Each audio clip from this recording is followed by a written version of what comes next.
Let's get things started. We'll call the meeting to order. Good evening, everyone. This is the Municipal Land Use Board of the Borough of River Edge meeting for Wednesday, November 29th, 2023. Time now is 7:31 p.m. This meeting of the Municipal Land Use Board of the Borough of River Edge is being held remotely and recorded via Zoom due to Borough Council chambers unavailability, as in compliance with the provisions of the Open Public Meetings Act and associated regulations. Notice of this remote meeting was published in the Bergen Record on October 6, 2022, posted on the front doors of Borough Hall and posted on the borough's website. The notice included the dial-in and login information necessary for public participation and access to this meeting remotely. A copy of the agenda for this meeting was made available on the borough's website near the posting of the meeting notice and included the dial-in and login information. During the public comment period of this meeting, if you would like to make a public comment, please press the raise hand button on Zoom or dial *9 on your telephone keypad to raise your hand. The board will address you by name or by the last 4 digits of your telephone number. You may mute and unmute yourself by pressing the microphone icon on Zoom or dialing *6 on your telephone keypad. You must state your name and address prior to making a public comment. With that, I'll ask Ms. Steinle to call the roll, please. All right. Mr. Mayor, Present. Mr. Caslin, Here. Ms. Boland, Here. Mr. Merman, Here. Mr. Pfeffer, Here. Mr. Cray, Here. Mr. Eric Kellyan is absent at the moment. Councilman Kanigo, Present. Mr. Gibbons was Yes. excused. She's excused. Yep. Mr. Esposito is excused. And Mr. Bastide is excused. Excused. Also present is Mr. Behrens, our board planner, and Greg O'Donnell, who'll be serving as the board engineer for tonight. Okay. One item of housekeeping before we get started. We're going to have a curfew of 10 p.m. this evening. We'll take stock of where we are in the proceedings at that time, and if there's agreement to continue on past that, depending on where things stand, we'll take stock of it at that point in time. Our first item on the agenda for the evening is the approval of minutes for the board's meeting of October 25. Mr. Chairman, Yes, sir.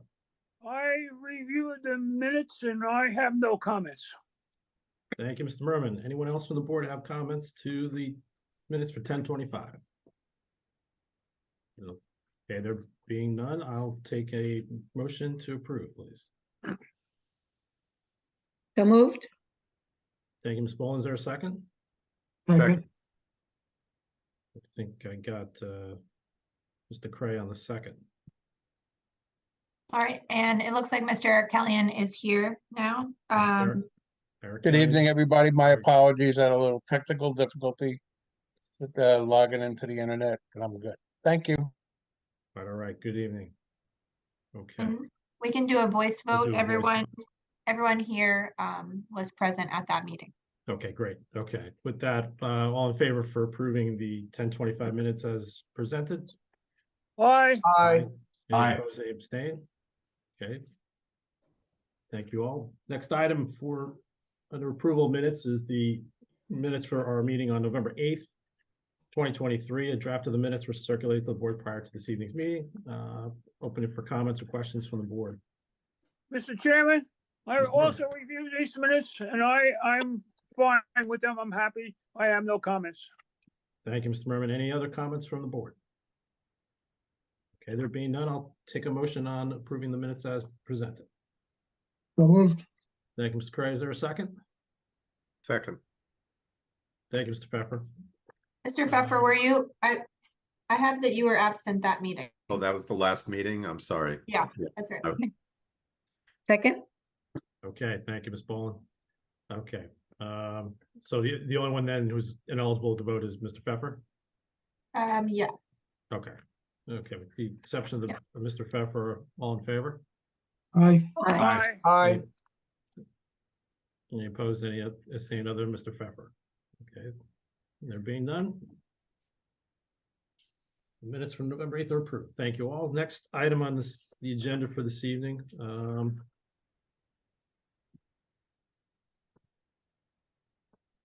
We did not get the memorialization for Dabney.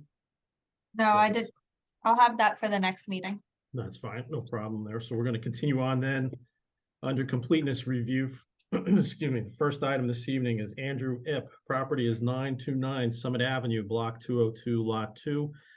Application seeking approval to install a new patio and walkways. Ms. Steinle.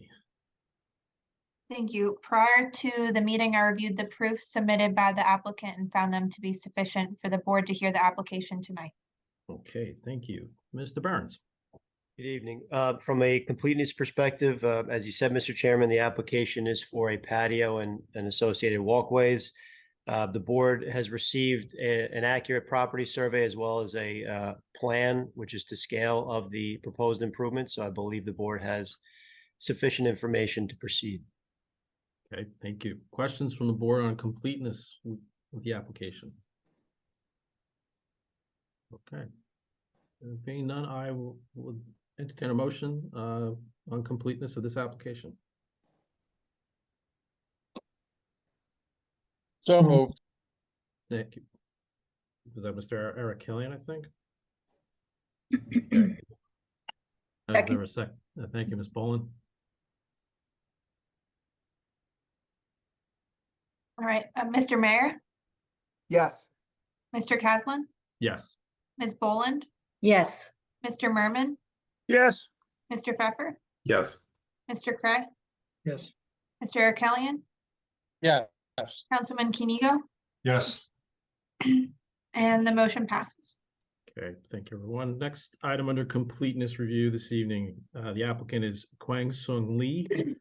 Property is 750 Center Street, Block 410, Lot 4. Application seeking approval to construct an addition to an existing dwelling and associated site improvements. Ms. Steinle. Yes, thank you. Prior to the meeting, I reviewed the proof submitted by the applicant's attorney and found them to be sufficient for the board to hear the application tonight. Okay, thank you. Mr. Behrens? In addition, I reviewed the application materials, which include an existing property survey and plans for proposed improvements, which include an addition to the dwelling, patio, and other associated improvements, which appear to be complete. Okay, thank you, sir. Questions from the board on completeness? Okay, there being none, I'll look for a motion on completeness of this application. So moved. Moved, Mr. Chairman. I think I got a first from Ms. Boland and a second from Mr. Arkelian. Okay. Mr. Mayor, Yes. Mr. Caslin, Yes. Ms. Boland, Yes. Mr. Merman, Yes. Mr. Pfeffer, Yes. Mr. Cray, Yes. Mr. Arkelian, Yes. Councilman Kenigo, Yes. and the motion passes. Okay, thank you. Our final item under completeness this evening is the applicant is Catherine and Nicholas Sartori. Property is 131 Kensington Road, Block 815, Lot 2. Application seeking approval with regard to development of a two-story addition on an existing dwelling and additional property improvements. Ms. Steinle? Yes, thank you. Prior to the meeting, I reviewed the proof submitted by the applicant and found them to be sufficient for the board to have jurisdiction over the application tonight. Okay, thank you. Mr. Behrens?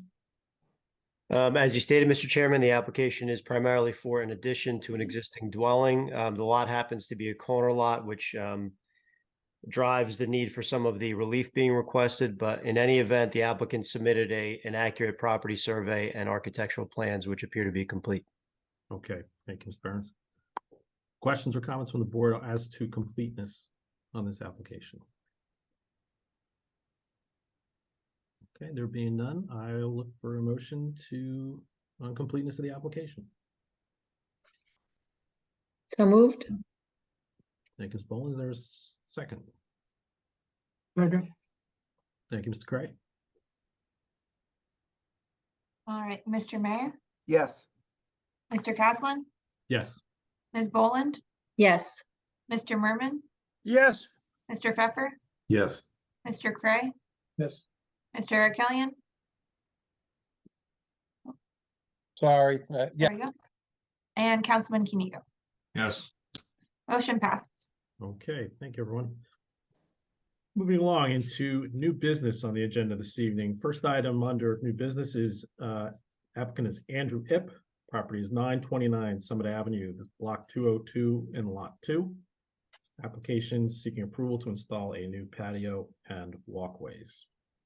I believe I see Mr. Ip in the audience. Good evening. Good evening. Do you have anyone else appearing with you, or will you be the only one giving testimony this evening? I believe my neighbor Mike Pescatori is on, but otherwise it's my wife here, Ling. Hi. Okay, so I'm going to turn to Ms. Steinley so she can do the. All right, if you please raise your right hands. Do you swear or affirm that the testimony that you're about to give will be the truth, the whole truth, and nothing but the truth? Yes. And please just state your names and provide your address for the record. Andrew Ip. Ling Shu. It's 929 Summit Avenue, River Edge. Okay, thank you. Okay, so for the benefit of the board, if you would, could you provide a summary of the your proposal and what you're looking for in terms of relief from the board? Yeah, sure. We have a corner lot in which we moved here about 3 years ago, and we don't have really any sort of outdoor space, just really kind of a 5-foot landing.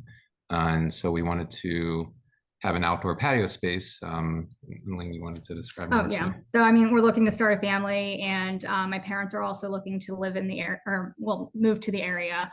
And so we wanted to have a patio space to be able to accommodate for that. And since we do live in a corner lot, we do have kind of a larger side yard, I guess. And so the plan that the contractor and we came up with was slightly above the 35% limit. I think it was around 500 or so square feet. And so we wanted to proceed, but yeah, this is why we're here tonight. So. Okay. Is there any sort of hardship that you have in terms of what you're looking to do that's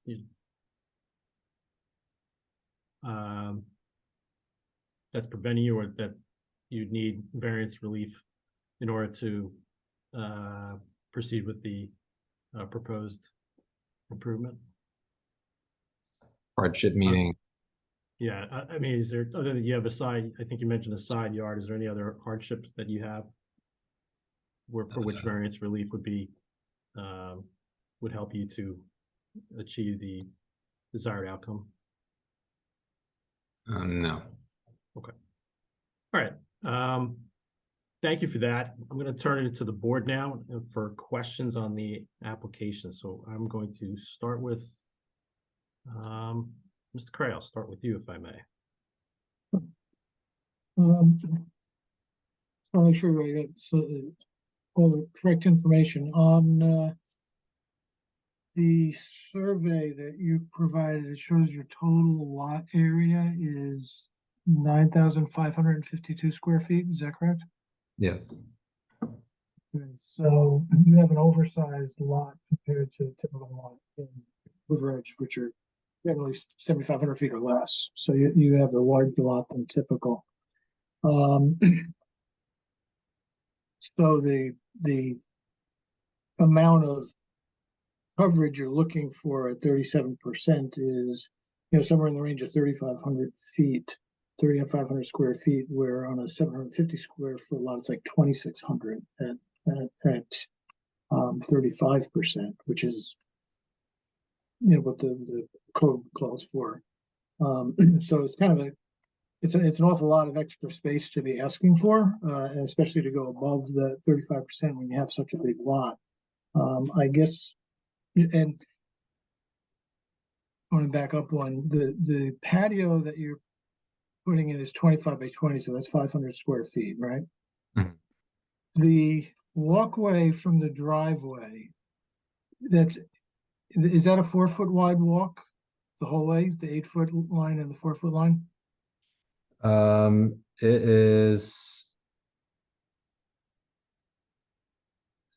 is about, I think, 3 foot, not 4 foot. I don't know if it is, Well, on the survey that's marked up, it shows the bottom leg of it being 4 foot wide. yeah. And it looks like the 8 foot length is about the same width. I mean, is that 3 or 4? Do you know? I have my contractor, he was gonna join, I can call him in, but if you would like more specific measurements, but what he drew on the survey is what was planned, Well, so. I just want to make sure, because the number that's on the other survey says you're adding 610 feet. Or that's on that drawing, it says approximately 610 feet, and I think it's more than that. If you have a 17-foot leg that's 3 foot wide, which would be about 42 square feet. You've got that 8x4 piece is 32, the 4x4 is another 16, so that's 48, that's 80, 90. And then you've got that 17 by 3 or 4 walkway, and then there's the other leg of that walkway, which isn't dimensioned. I think there's more than 610 feet there. But the difference probably another 10 or 15 square feet, something like that. I guess when I look at this, my overall question is, you've got a lot of square footage to work with. Is there any way you can look at redesigning this so that you're within the 35% coverage, as opposed to going up to 37%, 37+% on what is a very large lot? So we discussed this with our contractor, and I mean, it's hard to see, I guess, on the survey, but our yard is quite large, and I think the 20 by 25 plot for a patio actually isn't that, at least in relative size. I understand we have a larger lot because we're a corner lot. So he really wanted to go through with this proposed plan. Like I said, I'm happy to have him on the phone. He's driving home from work, because I don't think we were planning to redesign it, but we're obviously happy to listen to what the board, I guess, would suggest for us, but. Right, well, I guess just to be frank, when I'm looking at a lot this size and this large, I really would like to see that number closer to 35% than 37. So, other than that, I'm done, I'm good. Okay, thank you, Mr. Gray. I apologize. I probably should have started with Mr. Behrens first. Mr. Chairman, Mr. Behrens, if I could, would you? Mr. Chairman? I don't know if you could hear me. Mr. Chairman? Oh, Mr. Pfeffer, yes. Yeah, just a point of order. I think it would probably, before we go too deep into this application, it sounds like it might be helpful if Mr. Ip can call his contractor and have him on this, participate in this meeting, because it seems just from the questioning we just heard, that they themselves are probably not prepared to get into specific structural changes and discussions of structural changes. So I'm just wondering if maybe we could pause on this application and let them have an opportunity to call their contractor and then recall it when he can come on. He's on now. He's on the phone. Oh, okay. Well, Never mind. No, under our rules for remote meetings, if you are providing testimony, you need to be providing video and audio. So he would have to use Zoom to be sworn in. All right, Okay. Tom, I don't know how far you are Okay. from your, Yeah, let me get off here quick, see if I can get on. You there? yeah. All Okay, right, let me hop off here. I'll see if I can get on there. okay, thank you. All right, thanks. So Marina, we've got a sort of a packed agenda this evening. So is there a way we can sort of table this for the moment until their contractor is available and move on, or should we? Yeah, we could do that. If you want, we'll just mark the time. Yeah, I think just given the fact that we've got 2 other applications to be heard and other professionals here with those folks, I think with the interest of time and expediency, I think we should keep moving. Okay, so Mr. Ip, we'll come back to you on your application when your contractor's available. So please stand by. In the meantime, let's continue on then with the agenda. The next application to be heard this evening under new business is Kwang Sung Lee. Property is 750 Center Street, Block 410, Lot 4. An application seeking approval to construct an addition to an existing dwelling and associated site improvements. Good evening, Mr. Barrett. Good evening, Mr. Caslen and members of the board. Thomas J. Barrett for the applicants. As has been described, this is a proposal to expand an existing one-family dwelling. It's on a corner of Center Avenue and River Street, I believe it is. A street that I was not familiar with before this application. I mean, I knew it existed, I didn't know its name. And because of that, we have 2 front yards. We're not looking to encroach any further into the front yard than already exists. The proposal is, and you'll hear it from our architect, to extend the home along River at the same setback of 13.5 feet. The existing front yard and the front yard which will remain on Center is 29.5 feet.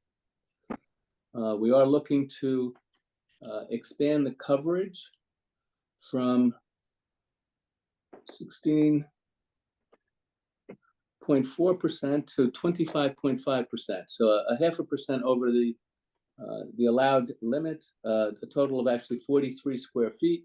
And again, we'll hear about the design of the structure and what leads to that request. And then with respect to the improved lot coverage, there's actually a reduction, and we'll have the architect testify to that as well. But nevertheless, it is over the permissible 35 feet, but again, it's less than which currently exists today.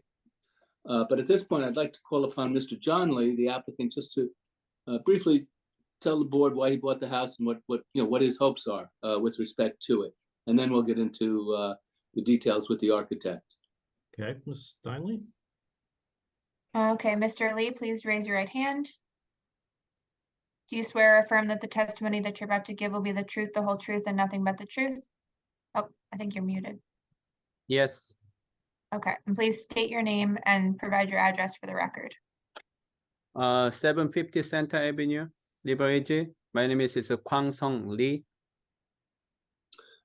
All right, and we'll, Ms. Steinley, he's accompanied by his son, Christian, who's going to help interpret, because Mr. Lee sometimes in the heat of things gets a little confused, so easier if he has his son, so you may want to swear him in as well. okay, also, if you please raise your right hand.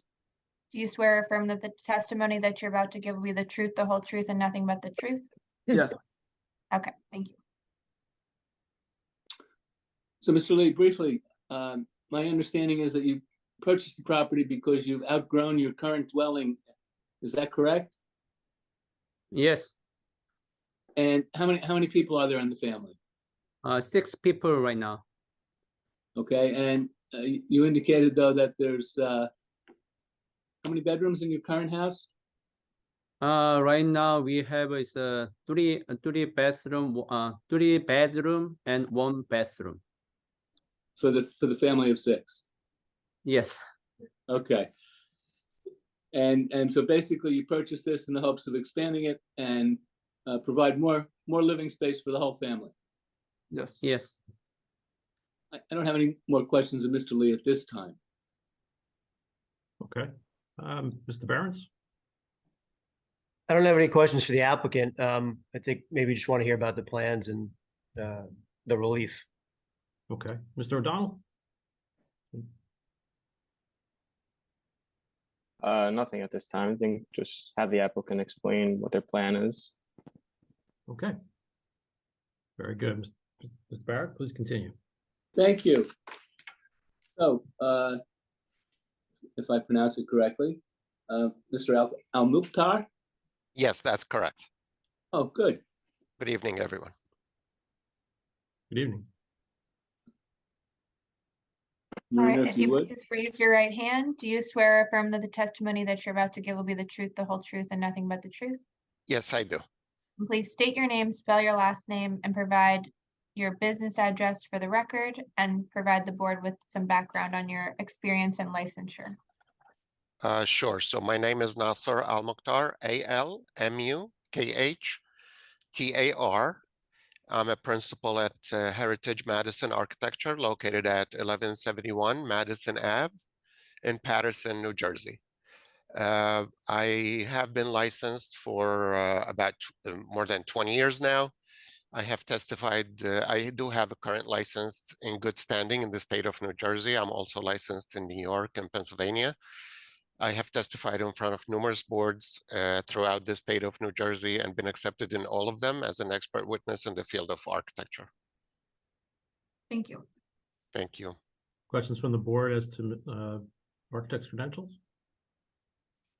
Okay. Thanks, sir. Ms. Barrett? Thank you. Oh, sir, if you would just describe the improvements that you designed in order to accommodate the Lee family needs. Sure. If I may share the screen for the plans. Sure.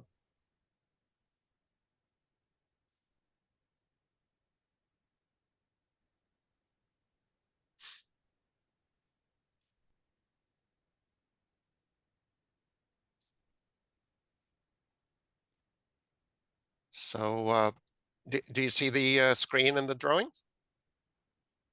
Yes. Okay, perfect. So as mentioned before, this is 750 Center Avenue. This is a single family home, existing single family home. And actually, I visited the site a couple of times, and the existing dwelling is in real need of renovation and updates. This is located in the R1 zone. This is the zoning map of the borough. And this is the location. It's on the northeasterly corner of Center Ave and River Street. I'm going to zoom on the existing site conditions. This is the site. The lot is a little bit irregular in shape.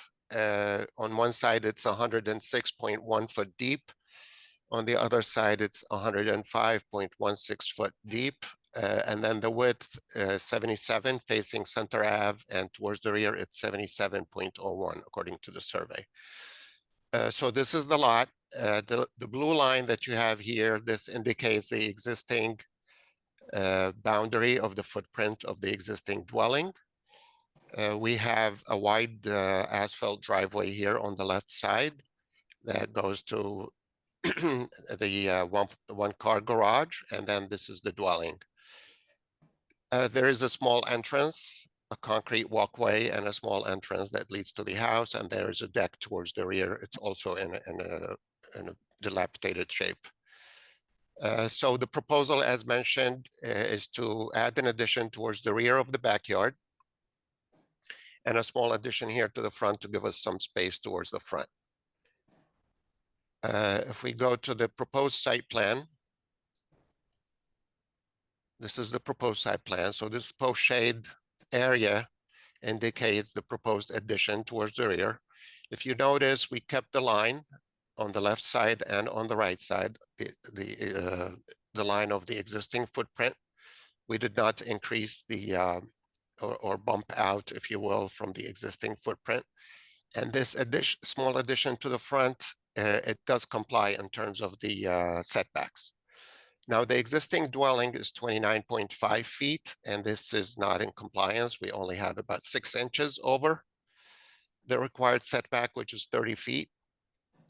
And the proposal for the second floor addition is to go directly above the existing, the wall of the existing dwelling. Also, because of the fact we have a corner lot, River Street is also a front yard. And because of the minor irregularity in the lot shape, when we go straight with the southerly line of the house, we are increasing the nonconformity by about 1.3 inches only. So the existing is 13.5. We're going down to 13.39, which is really de minimis. In terms of the variances that we are seeking, as I mentioned, the front yard would be 6 inches, and that's a pre-existing condition. And we're going directly above the front yard setback. In terms of, excuse me, River Street, also the frontage, like I explained, there's only about an inch, 1.3 inches difference. In terms of the coverage, we're exceeding by 0.5%, as Mr. Barrett has mentioned before. In terms of the improved lot coverage, we're actually reducing it a little bit because we're reducing the amount of walkways, the exterior, and we're reducing the paved area because it was not in compliance. Now it's going to be in compliance in terms of the setback of the driveway. So there's a little reduction, although it's not in compliance. The existing improved lot coverage is 39.3, and we're bringing it down by 39.2, which is, you know, minor. So that's the extent of the addition that we are proposing. In terms of the front or the elevation height, I should say, we are in compliance. We're a little bit lower, maximum's 30 feet, and we're down to 29.9. In the initial application, I think Mr. Behrens recalls, we were a little bit higher above the maximum. So we managed to bring it down into compliance in terms of the height. I'm not going to explain about the elevation because I managed to prepare a front facade color rendering, and I'll come to it in a little bit. So that's mainly the front, the first sheet. The second sheet indicates the existing conditions. I'm going to focus on the first floor layout. As you can see, the kitchen is very small. As Mr. Lee has mentioned, it's a family of 6. The spaces are chopped up, very small. There's not enough space for a living or dining room. It's all, there's like a breezeway here in this area, which is really not usable for a family of 6. So if we go to the proposed floor plan on the first floor,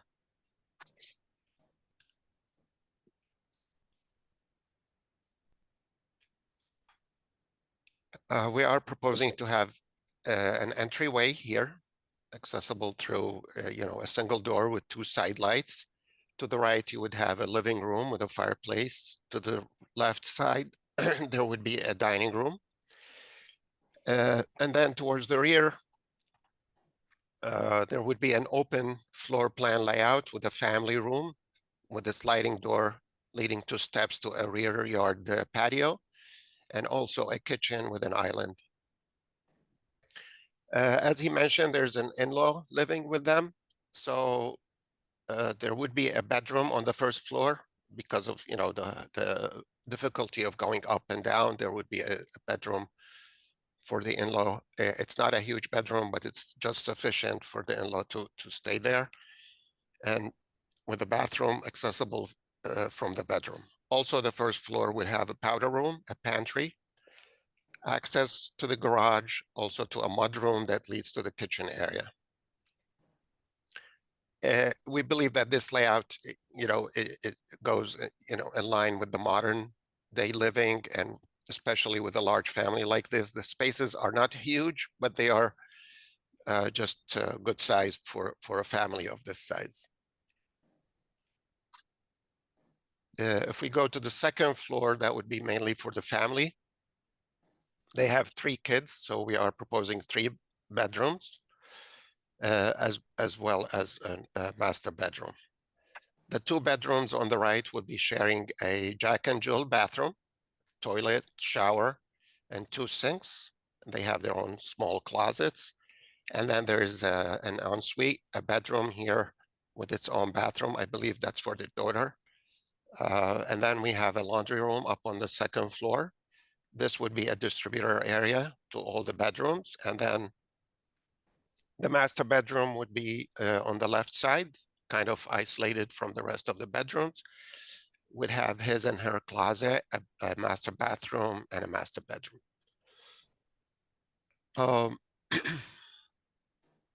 The next page, this is very technical. We have the riser diagrams for the sanitary risers because we thought we would do the building permit drawings in one shot with the planning board drawings. The elevations, as you can see, this is the rear elevation. This is the sliding door that goes down through steps. We're also providing some railing here for protection. And this patio would be up about 2 feet from the existing grading, because this is flat, and then the topography of the lot, it goes down towards the rear. So we would have this small retaining wall, which is only 2 foot high. These are the 2 sides to the dwelling. And this would be siding the front yard, if I may, this is the front yard. This is the front facade rendering. There would be a combination for the front of stone with natural earth colors, and then a light gray siding. The stone facing would be for the basement area up to the window, the water table of the first floor windows. This would be the entrance, and the entrance would be protected from the elements by a small porch. There's also a little roof over the garage to protect the garage door. And we also, Master, excuse me, I don't think that's what's showing on the screen right now. Is this the colored rendering that you did today? yes, is it Yes, not there? it's not on the screen right now. Oh, I'm sorry. Let me, I'm going to stop sharing and then share it again, I guess. Okay.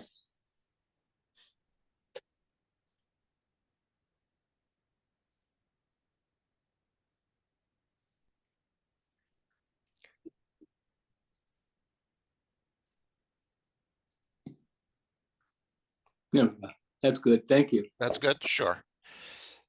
And we'll mark this as exhibit A1. Thank you. Yeah, sorry about that. So again, there will be a stone facing natural earth colors, and the siding would be gray color. Here, there's the door, the main door entrance, and then this would be protected from the elements by a porch, open porch. And we also tried to provide some dynamic to the front facade in terms of the roof gables, just to break the monotony on the front facade. And I think this is a great improvement over what we have currently, the existing dwelling. So yeah, that's basically. And then you were showing us before, I think the sides and the rear will just be the siding, the gray siding. The same siding, correct. Correct. Yes. Yep.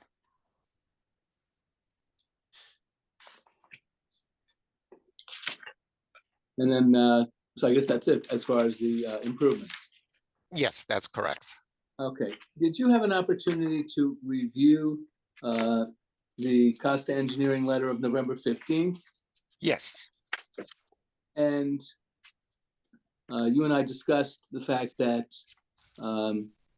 if the board sees fit to grant an approval, then we could, as a condition of that approval, agree to the TV inspection of the existing sanitary sewer line. Yes. And that you'll revise the plans to show the stormwater management measures and calculations using a 3-inch rainfall event. Yes. As far as the existing landscaping, I should have asked Mr. Lee, but I believe he told us that all of the landscaping is going to be removed and replaced. Correct. And that you will provide the grading for the 2-foot high retaining wall along the patio. That's correct. And you'll make yourself familiar and comply with the soil removal ordinance, chapter 354. Yes. And then you will add the note about all the work has to be performed in accordance with the applicable rules of OSHA, the New Jersey Uniform Code, etc. Yes, and the soil erosion control measures also. Correct. we'll address that, yes. And I have nothing further of the architect at this time, and turn them over to the board for any questions they may have. Okay, thank you, Mr. Barrett. Mr. Behrens, start with you. Yes, good evening. So I guess I'll start with some observations. I'm being pretty familiar with this lot. It's not too far from my house, but not within 200 feet. But in any event, it is a corner lot. It's developed with a dwelling. I'd say it's in somewhat of a unique position in that the only adjacent property is developed with townhouses, and there's no other adjacent single-family property, which it makes it somewhat unique. And it's actually in a separate zone. It's not in the typical R1 zone that most single-family houses in River Edge find themselves in. It's in what's called this PRD, Planned Residential Development Zone. That said, it still has to adhere to the typical single-family building requirements, which are basically the same as the R1 zone, but I just thought it was worth mentioning. Again, obviously it's a corner lot and the house is positioned where it is with respect to the non-conforming front yard setbacks being proposed. I'll note that the lot coverage variance represents an overage of about 43 square feet. I think they're over by 0.5%. And the requested improved lot coverage variance represents an overage of 346 square feet. And as the applicant noted, they're reducing the coverage by, I guess, 0.1%. In terms of, well, let's frame all the variances right now, just so we can get those. And Mr. Barrett, correct me if I'm wrong, but I'm just getting to my initial letter of non-compliance dated July 28th. As the architect mentioned, I believe the height issue has been resolved, and I believe the plans now depict a compliant dwelling with a maximum height of less than 30 feet. So I believe that issue has been addressed. Again, we have two front yard setbacks. The one on Center Ave is existing at 29.5 feet where 30 feet is required. They're basically, proposing a vertical addition there. And the existing setback along Center Street is 13.5 feet. So they're both going up and proposing, we'll call it a side or rear addition, which, exacerbates that condition a bit in that they're maintaining essentially the 13.5 or slightly less setback and elongating the building by some amount. In addition, we have as I mentioned earlier, the improved lot coverage variance, which currently it's non-conforming at 39.3%. I believe they're proposing 39.2%, if I'm not mistaken. And I'm just going to bear with me while I go through my list. So I just had a few other comments. One was, we've asked applicants to remove shrubs at the corners of the property, which I think this one's technically on borough property, which obscures driver visibility, excuse me. And I guess I'll ask the architect, what is the current width of the driveway that's being proposed? I'm sorry, the proposed driveway? Right, not the existing, but the proposed driveway width. Um, Is it 22 feet? yes, I believe it's 22 feet, yes. Okay, so one thought that I have is that the maximum driveway width that the borough permits is 22 feet. If you were able to shrink that down a little bit to perhaps 20 feet or even 18 feet, I think it would be functional in that you could have, two cars parked side by side, and you also might be able to reduce coverage by up to 120 square feet, which would be about 1.5%. Just a thought. Beyond that, there's not a whole lot of opportunity to reduce coverage. So to me, that seems like an obvious maybe way to reduce the improved lot coverage a bit further. It's just a suggestion at this point. But Mr. Chairman, from my perspective, that about sums it up. Okay, thank you, Mr. Burns. Mr. O'Donnell? Thank you, Mr. Chairman. I believe Mr. Barrett and Mr. Lee basically mentioned everything we had in our letter. The main concern is just stormwater. They're increasing the improved lot coverage by about 750 square, or the lot coverage by about 750 square feet. So as long as they provide adequate stormwater mitigation for that, and we review it, That'd be our only concern. And if the architect could also provide the existing improved lot coverage, just to show what they're going to be removing, just so we could clearly see it, see where the reduction is. And I think that's about it. Okay, thank you, Mr. O'Donnell. Let's open it up to questions from the board at this time. Mr. Pfeffer, we'll start with you. Thank you. I just had a question about the stairs in the back of the house. First of all, whether it wasn't clear from the rendering whether there's whether that's a solid staircase that goes down to the ground level or whether there's space underneath the stairs. And if there's space underneath the stairs, what's your plan for the surface area under the stairs? Yeah, actually, Mr. Pfeffer, this would be a solid stairs, concrete. Masonry. Okay. Yeah. And so the stairs themselves are masonry stairs. Correct. Okay. And is there soil to the right and left of the stairs, or what's going to be there? Shrubbery? Mr. Lee mentioned that he would provide some landscaping there. So to the right side, there would be landscaping. On the left side, there would be the patio, the paver patio. Okay. And the paver is what material? It would be concrete pavers, you know, typical of patio material. Okay. Can All we right. please elaborate on the landscaping? Just what does the applicant have in mind in terms of screening in that location? Or landscaping? You mentioned landscaping. Did you have any specifics on that, or? I think he mentioned that he's going to provide new landscaping after the construction is finished, but I'm not sure what exactly the details of that would be. I'm sure he would bring maybe a landscape company to improve the lot in that regard. Mr. Behrens, are you concerned about the screening that patio perhaps from river? I could see that as a potential public benefit if the applicant wants to offer that. I only ask because it was mentioned, and sometimes it helps to have clarity when, we're reviewing these things. Yeah, I don't think that they've gotten that far, other than to know that they are obviously going to landscape after making the investment that they intend to make. But Mr. Lee's with us, and I ask him right now. I mean, do you have any problem screening the patio from River Street? Whatever your landscaper may suggest there. You're on mute, Mr. Lee.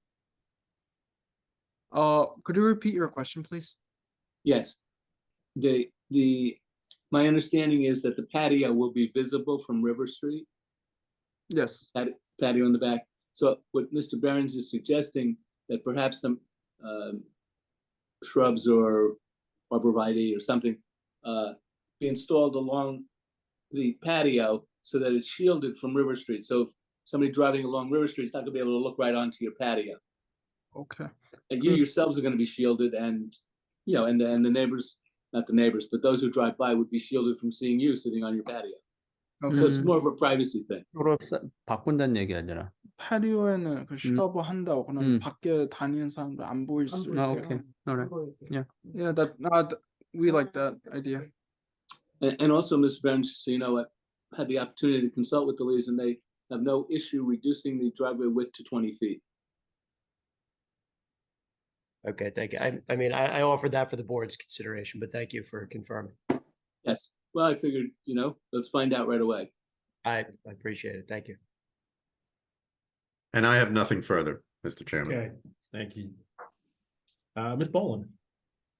Oh, my comment was the same. I was going to be asking about the driveway, so I'm glad it's being reduced to 20 feet, but also it's not to take away too much more, but it seems to go beyond the facade of the home on the side yard. I don't see why that would need to be.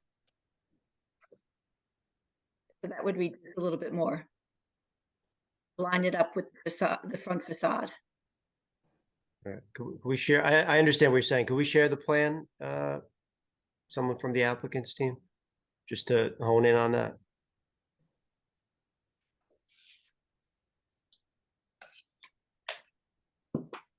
All right. And can we zoom a bit? Well, actually, we could see it. So I think Ms. Spollen, correct me if I'm wrong, but if we look at the front left corner of the house, it looks like the asphalt extends beyond the front face of the house. Is that what you're referring Right. to? Yes, So basically to have the driveway end at the front face of the house, which would, reduce it by another, several square feet or however much. Only thing is 20 feet gives us an opportunity to park 2 cars adjacent, but if we reduce it further, I think it's going to be a little bit tight. no, I'm not saying reduce the 20 feet. I'm just saying why go beyond the front of the house? You can't park anything beyond the front facade. Unless it's just Yeah. right there. Here, you mean? Right, right. No, there's no driveway here. So you want to show the line? straight Yes. From the front facade, okay. I'll show it here. Yeah, correct. Yeah, we're Okay. missing this line. No problem. That's it for me. Okay, thank you, Ms. Bowen. Mr. Craig. No, my questions have been covered. Okay, thank you, Mr. Arkelian. I'm good, Mr. Chairman. Thank you. Thank you, sir. Councilman. Seems like a reasonable request, and honestly, given the location of this particular house, I personally don't really see why we need to ask them to reduce it from 22 to 20. I don't know that it's going to really do what the reason we're asking people to reduce, it's really going to achieve that goal, but I'm good. Okay, thank you, sir. Mr. Mayor. I wanted the driveway reduced too, and so they've already conceded to that, so I'm good. Okay, thank you. And Mr. Merman. Yeah, one basic question, does the new front entry that you're, proposing, does that, require any, variance, that we have to, provide? I know front entrances, recently have been a, focal point. I was just wondering if what we have here while we're at it, does it conform or do we need to provide a variance? Right, so for clarity, the ordinance allows a portico encroachment of up to 5 feet into the front yard and no more than 35 square feet. So I believe it meets both parameters, but I'll ask the applicant's team to confirm. Yes, I can confirm that it does meet the criteria. Okay, good. One clarification, driveway width. For parking purposes, that's gonna be at least 22 feet, is that correct? You've kicked the driveway around a lot, and I'm a little uncertain as to what the final width of the driveway is. Mr. 20 Murphy, feet. they started, the plan shows 22 feet. The applicants conceded to reduce it to 20 feet. Why can't we have 22? You could if you want. It was a suggestion to reduce the coverage. That's up to the board. I think that's a bit of a hardship. Okay. I would recommend 22-foot width for parking purposes. The drop curb might be a lot less, obviously, but I think 22 is better. So those are basically my comments. I think that what's proposed is a vast improvement, and is certainly going to be a benefit to the public and to the neighborhood. And whenever you're ready, Mr. Chairman, I can try to give you a motion. Okay, Oh, we gotta go to the public yet. We're Okay. gonna go to the public first. Before doing so, Mr. Barrett, do you have any further testimony this evening? No, I don't, Okay. Mr. Chairman. Thank you. Very good. Okay, with that, I'd like to open this application up to the public for comment. look for a motion to do so, please. So move. Thank you, Mr. Pfeffer. Is there a second? Second. Thank you, Mr. Cray. All in favor? Aye. All right, any opposed, any abstain? Okay, at this time, we're now open to the public for comment on this application only. Ms. Steinley, do we have anybody in the audience? Doesn't look like there's any attendees there. What, there was one attendee, but I think she's now a panelist. So if anyone has a question, you can raise your hand now. Okay. Okay, very good. Thank you. All right, with that, we'll take a motion to close to the public. So moved. Thank you, Mr. Cray. Is there a second? Second. Thank you, Mr. Kelly. All in favor? Aye. Any opposed, any abstain? Okay, at this time, now closed to the public for comment on this application.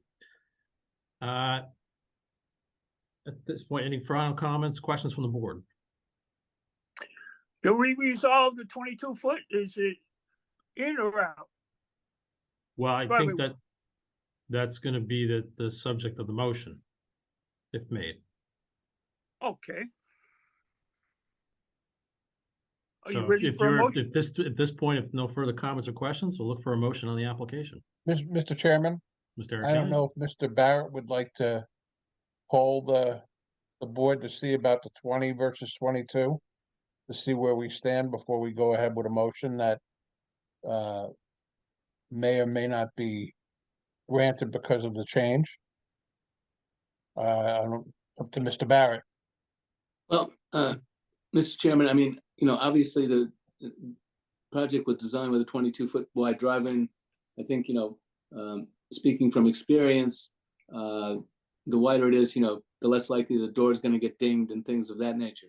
If, however, the board did not see fit to approve the project because of that, then obviously we would be more than happy to reduce it down to the 20 feet. We can live with the 20 feet. 22 is better, but really we have to leave it up to the board. The most important thing is that the family would like to proceed, and they feel that that's a minor inconvenience, which they're willing to live with if necessary. I guess my question was, did you want to ask the board members what their thinking was, 20 versus 22 before we go ahead with the vote? Sure, that would be helpful. It might be prudent. I'll Yes. start off by saying I agree with Mr. Merman. It's de minimis. It's not a, big deal. And yeah, I don't want to see them dinging their cars. So I agree with Mr. Merman on the 22. Okay.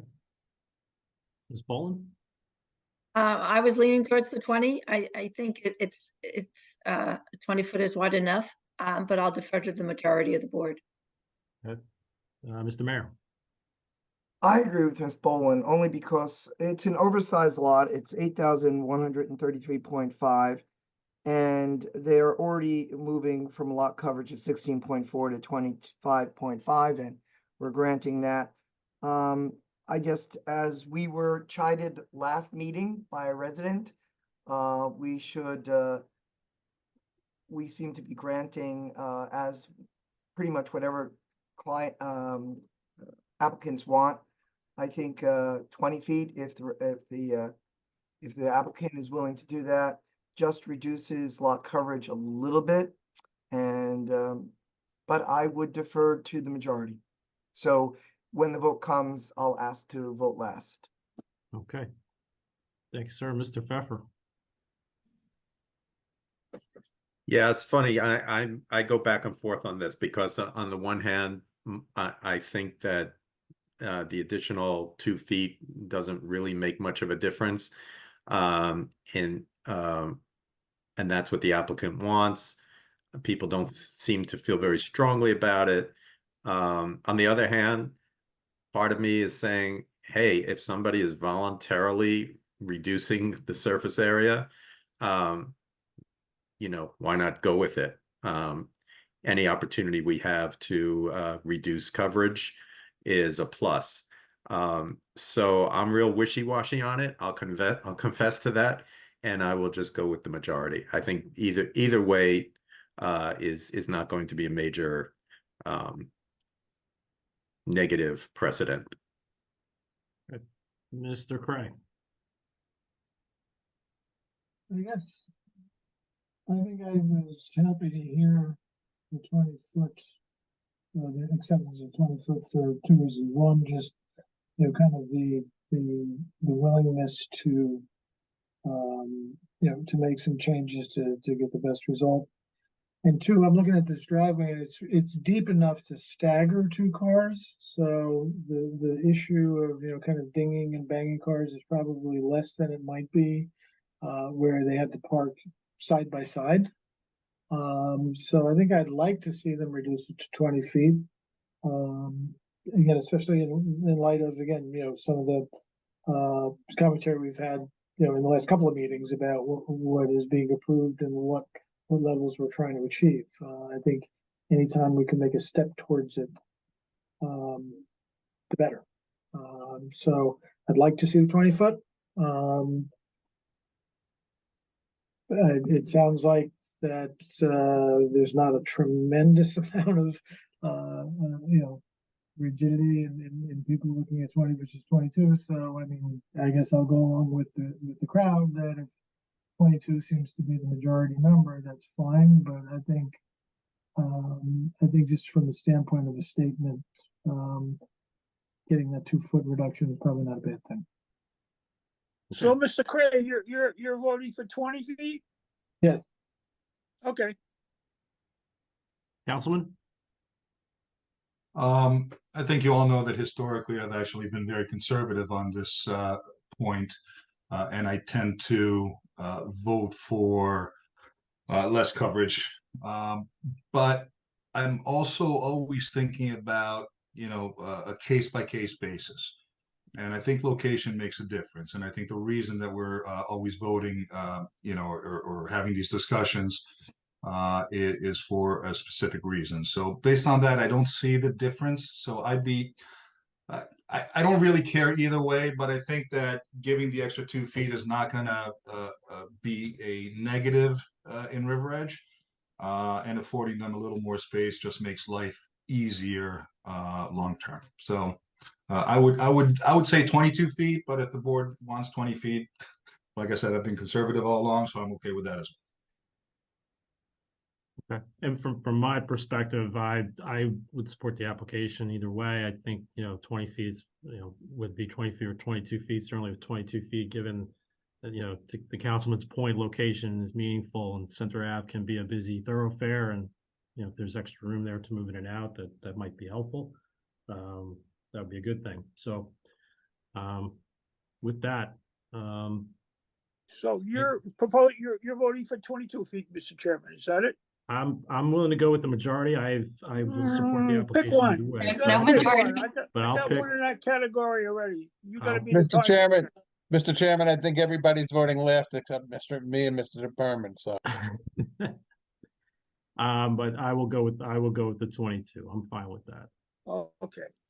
So right now I've got 4 at 22, 3 at 20, and Mr. Pfeffer said he would go with the crowd. Is that correct, Mr. Pfeffer? Well, Mr. Pfeffer will vote before the mayor, right before the mayor votes. So Thanks a lot. Oh, okay. We left out the mayor. I'm sorry. No, did we? So no, I think we got him. we have everybody. Okay. Okay, so again, my summary is 4 at 22, 3 at 20, and 1. Mr. Pfeffer said he would go with the crowd. So if Mr. Pfeffer goes with the crowd, then we got 5 at 22 and 3 at 20. Okay. Okay. So then, by consensus, the board will include in the motion of 22 feet. Okay. Okay. So at this time, I'll look for a motion from the board on the application, please. Okay. As usual, I'll give it a try. Regarding the Liam Park residence at 750 Center Avenue, block 410, lot 4. I'll make a motion that the land use board grant the following. That the existing non-conforming front yard Center Street setback at 13.5 feet is recognized and legalized.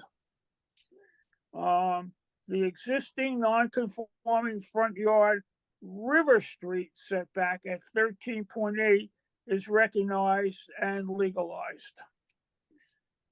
The new rear addition front yard River Street front yard setback at 13.39 feet is approved. The maximum lot coverage is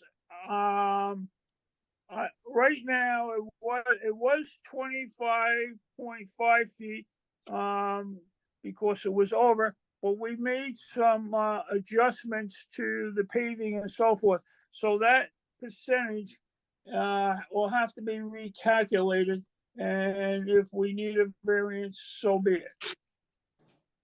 I think that none of the improved lot coverage was changed if we're going with the 22. Okay, fine. That the maximum approved lot coverage be reduced from 39.3 to it was 39 down to 39.2. That might change that figure. The professionals will have to provide you the final number on that. The applicant proposes to remove the large taxus shrub at the corner to improve the sight distance. And we accept that, and that should be part of the motion. Likewise, the applicant will modify the driveway and to reduce the side yard setback and the curb cut to be closer to the ordinance standards. And the board has decided that a 22-foot wide driveway is proposed by the applicant and acceptable. The board, no, the applicant confirms that he will adhere to the and agrees to incorporate the Costa Engineering comments set forth in their report regarding TV and sanitary sewer, stormwater management, and so forth. The applicant, from a landscape standpoint, the applicant has proposed to install suitable screening for the new patio for his family privacy and for the public benefit. I think that's about it that I have. Mr. Barrett, I didn't have the note about adjusting the location of the driveway away from the side yard. I don't think it's there.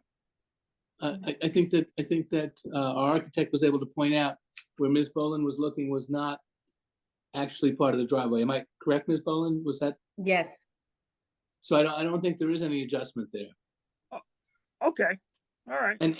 And one thing that we didn't cover that Mr. Behrens had raised previously, and we forgot to address, was the fence on the south side of the property along River. It's not actually on the property, is part of the problem. That's going to be removed. And if there's a new fence, it'll be on the applicant's property and in conformity with the ordinance. And I believe that was part of Mr. Costa's comments. Oh, Mr. Costa's okay. Or even the planner's comments. Yes. So whoever it is, it was pointed out. It Yes. was pointed out that the existing fences are beyond the boundary of this property. All of them, right? But the one on the south side is really adjacent to our property. The others appear to belong to the neighboring property owners. Right. Okay. Did we need to cover the landscape screening along River Street? I believe Mr. Merman covered that. Okay, I mentioned that. you did. Okay. Okay. With that, is there a second for this motion? I'll second the motion. Okay, thank you, Mr. Arkelian. Ms. Steinle, when you're ready. If you would, call on the mayor last, please, for his Okay. request. I don't think that's necessary at this point. But I Okay. don't think consensus. Okay. All right, then I'll start with the mayor. Yes. Mr. Caslin, Yes. Ms. Boland, Yes. Mr. Merman, Yes. Mr. Pfeffer, Going with the crowd, I vote yes. Mr. Craig, Yes. Mr. Arkelian, Yes.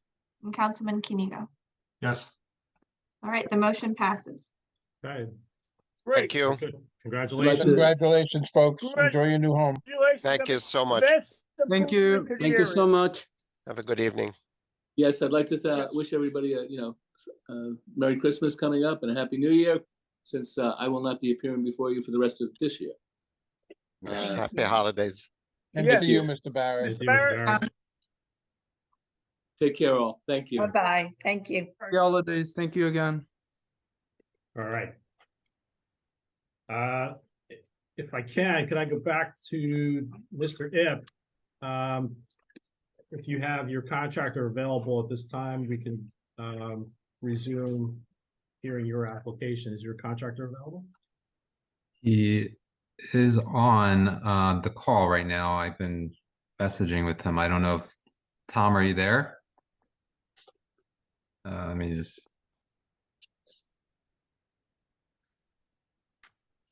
It seems like my mic is muted.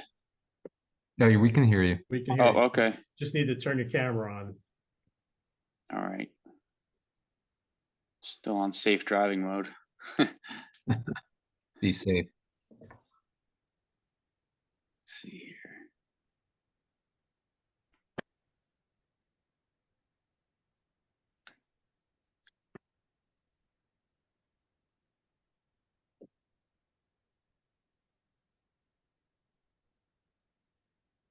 There we go. Okay. All right. Okay, All right. so before we resume, this is the application for a proposed patio. The applicant is Andrew Ip. Property is 929 Summit Avenue, Block 202, Lot 2, seeking approval for the installation of a new patio and walkways. The applicant is here, and the applicant's contractor is now arrived. So Mr. Hartford will swear you in. Ms. Steinle, if you do the honors, please. If you please raise your right hand, do you swear or affirm that the testimony that you're about to give will be the truth, the whole truth, and nothing but the truth?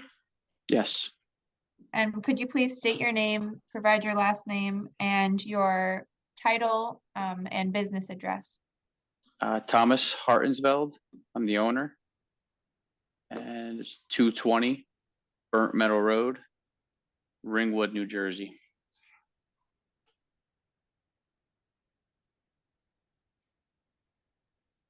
And could you just spell your last name for the record? HARTENSVELD.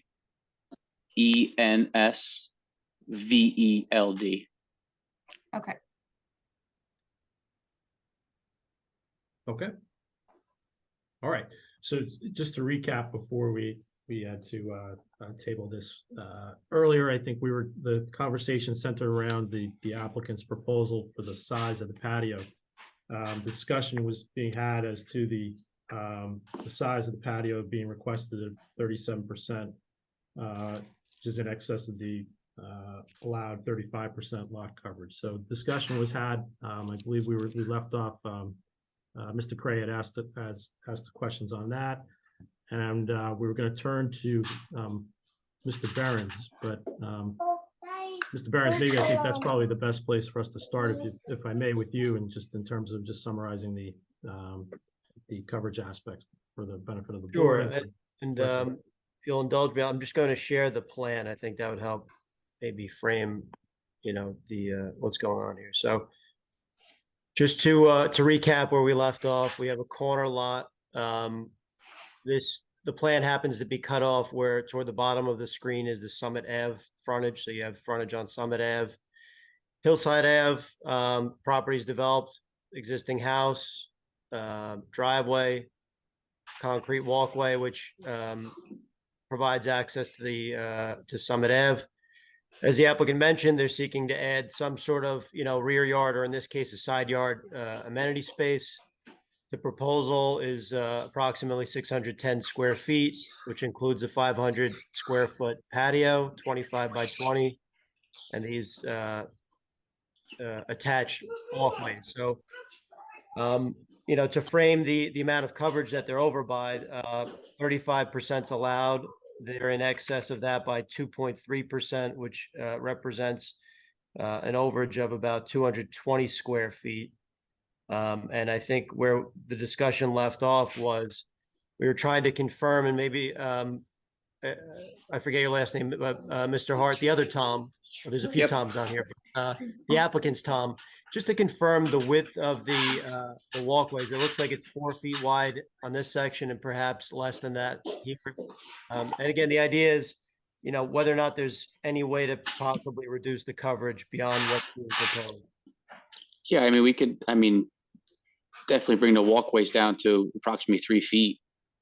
Okay. What's shown now, though? What are we looking at now? 4 feet wide. 4 feet wide. All the way around? All the way around. On both walkways? Okay. Yes, sir. I know the board in some cases has asked applicants to use stepping stones in lieu of, solid walkways. I don't know if that's on the table, but this is the plan. So, in order for the board to grant variance relief, there's really two ways to do that in accordance with the statutory provisions of New Jersey. One is whether or not there's a hardship impacting the property. A hardship can be, lots undersized, that there's some unique aspects impacting the property in terms of how it's developed, if there's topography issues. The other is whether or not there's any public benefits that would result from the granting of the variance, which could be in the form of, I guess I'll ask the applicant, are there any drainage improvements being proposed as part of this project? We have definitely, talked about it. We are putting on the corner of the one patio, we are having plant beds, that could to take some of the patio water off, from there. There are trees going along the fence side there. Right. And we're definitely open to, ideas or suggestions on what we could do to, get this plan to work and improve the drainage within this plan. All right, thank you. So I guess at this point, it's a question of what the board, might be comfortable with or is not comfortable with. If there's any other conditions that we could ask the applicant, in terms of screening, drainage, stormwater management. I think that's where we are, where we left off. Okay. Sorry, Thank you. Thanks, Sorry, Mr. Barnes. I interject. I'm sorry. Can you just repeat what you said? Can I interject? Sorry. Yes. I raised Yes. my hand. Didn't know. Sorry. I was going to share back the plan. Let me see if it's this one. Yeah. Yeah, because Mr. Barnes had mentioned the hardship part is, as Tom and I were trying to, we're trying to plan this patio for a sidewalk, and we did not have any say into the building of this before we moved in, but the current kind of door or deck we have is in a very awkward position where, you can't really expand because there's a fence right there on the side, basically. And so we have to create this kind of longer walkway, which I think obviously adds to the coverage. And as, was already mentioned, stepping stones could be done of reducing the width, but I don't know if that would be defined as a hardship by the town or state of New Jersey, but it's a hardship for us as the homeowners, since it's a little bit of a weird layout for us, in terms of trying to plan some sort of patio amenity space for us outdoors. So I just wanted to at least bring that up.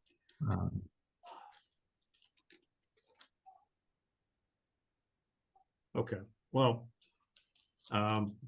let's continue going through the board's questions, if any. Let me turn to, I think we heard from Mr. Cray already. I did want to clear something up though before. Sure. Can someone put the plan up again? I want to make sure I'm doing the math right here. Okay, so we've got a 25 by 20 patio, so that's 500 square feet, right? There's an 8 by 4 leg on the right, so that's 32 feet. And there's a 4 by 4 little nub below it, so that's another 16 square feet. On the other side, there's a 17 by 4 walkway, which gives us 68 square feet. That other leg dropping down doesn't have a dimension. I'm guessing it's around 14 feet, which is 56 feet. So when I add all that up, I get 672 square feet being added, not 610. So I'm trying to figure out where the 610 is versus what I'm coming up with looking at that plan. When I look at it, and I'm pretty sure I scaled it as I do for most drawings, it looks like that, we'll call it the left, longer is actually 3 feet. I mean, that's just what it looks like. So if you drop off a foot of about, I mean, it at least gets you closer to that here. Yeah. I hear what you're saying though, yeah. Yeah, I mean, it's off by like 60 feet, which is, yeah, I mean, that could be the walkways, right? 17, but the walkways were actually calculated at 4 feet. That's a question for the applicant, if they're 4 feet, or if they concede to go to 3 feet. Well, I'm trying to tie in what's on there, because what's on their plan is noted as having 610 feet, but he said those are 4 foot wide walkways, and if those are 4 foot wide walkways, it's 672 feet. It's not 610. I think what, just look at it now, I think it's a total of, look at it now, the one side is eight total feet with the L. But the other side, I'm trying to look at it now, 17.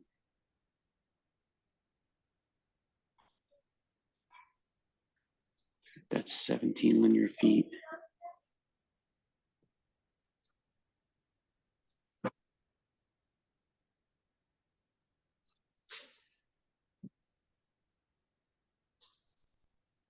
Yeah, it's going to be a little shorter because we have to have steps in that L section there where the 17 is because of the grade transition there.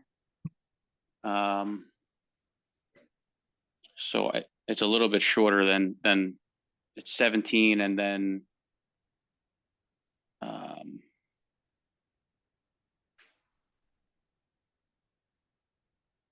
is it the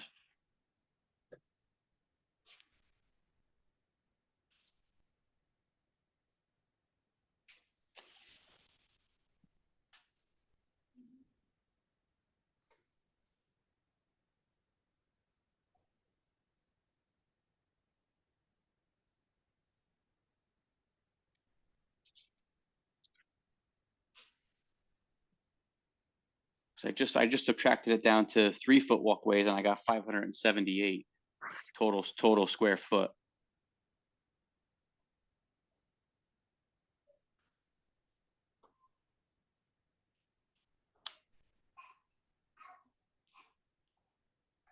It's just downright.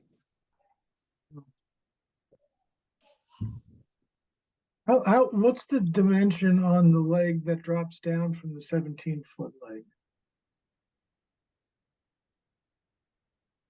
I ballparked it at 14 just based on Yeah. the size, right? So if that's 14, you have 31 feet of walkway there times 3 foot wide would be 93. 93 on that side, right? You got 500 for the patio, so that's 593. And then you have 8 foot and 4 foot on the other side, so that's 12 times, that's another 36. So you're up over 615, 620 at 3 feet.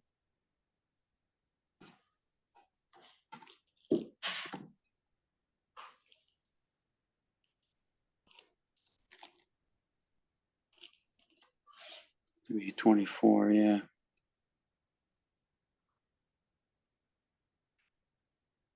Be 620. Right, at 3 feet. Yeah, at 3 feet, yeah.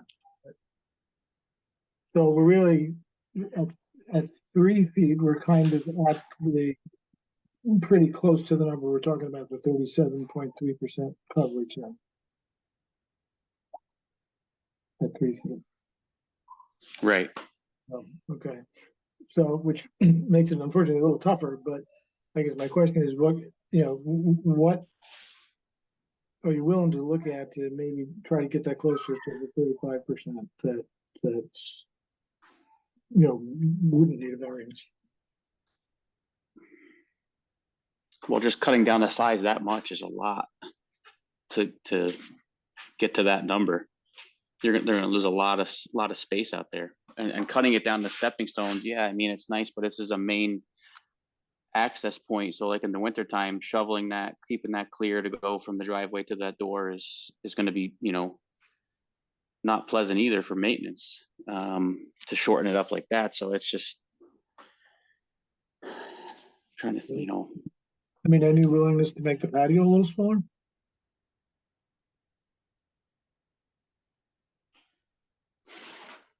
I mean, a foot smaller, you're not gaining that much, to 20 by 24. I mean, it's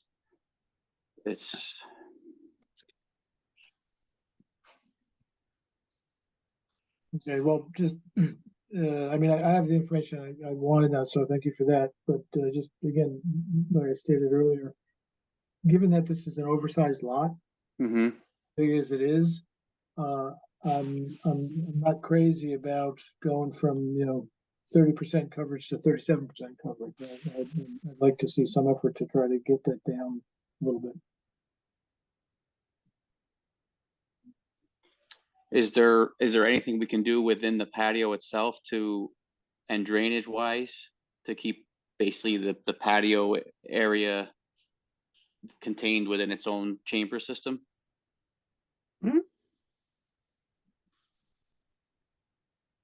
Like an open graded base, and anything that drained, from the patio or anything would stay within the, itself.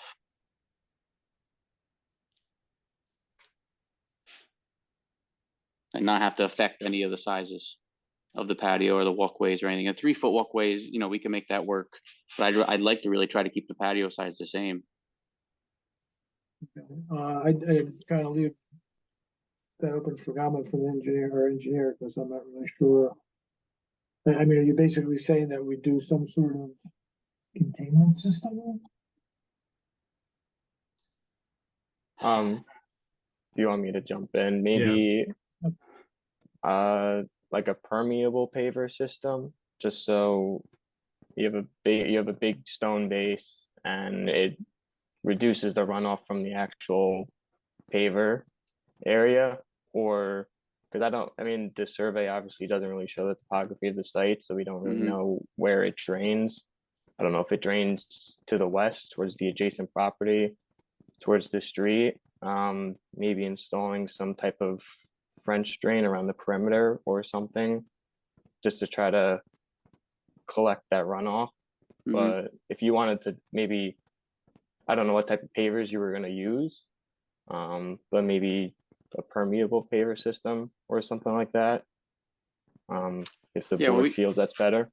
Right. I mean, we can use a permeable poly sand too that drains as well in the same type of application.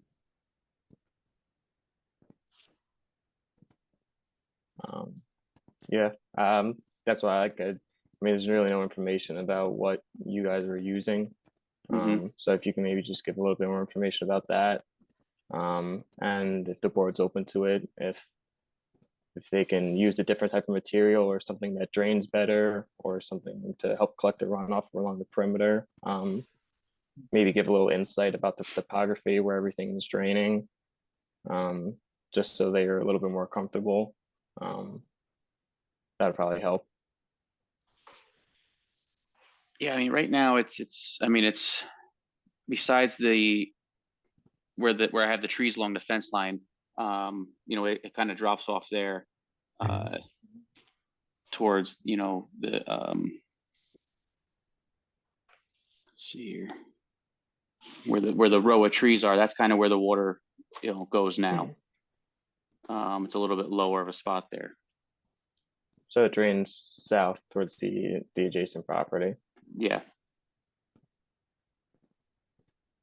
So I guess all the runoff from the walkway and the patio will drain south. So obviously the plantings might help a little bit, but probably installing some sort of French drain or drainage system, maybe even in front of those, just to collect some of the runoff. Mm-hmm. So, can I interject just real quick?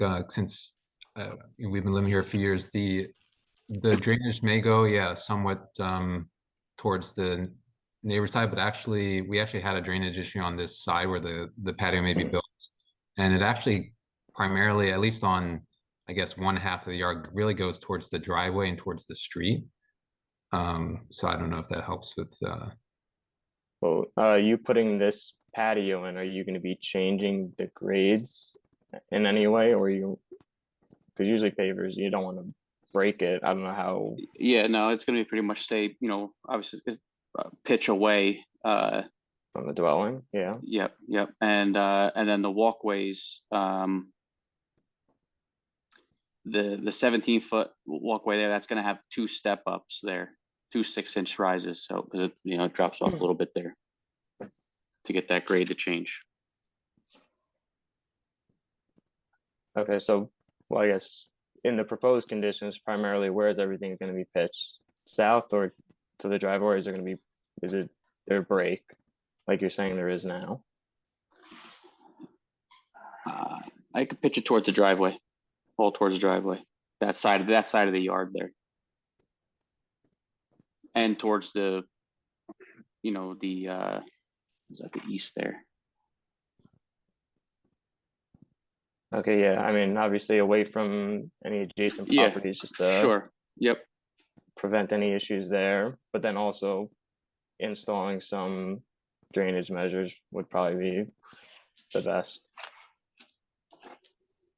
Whatever you guys decide on, if this is approved, it could be a condition that you guys submit those for approval, review and approval. Okay. Mr. Cray, any further Yeah, questions? no, I'm good. I think I'd like to hear what the other board members want to ask about and see. We'll go from there. Okay. Mr. Arkalian.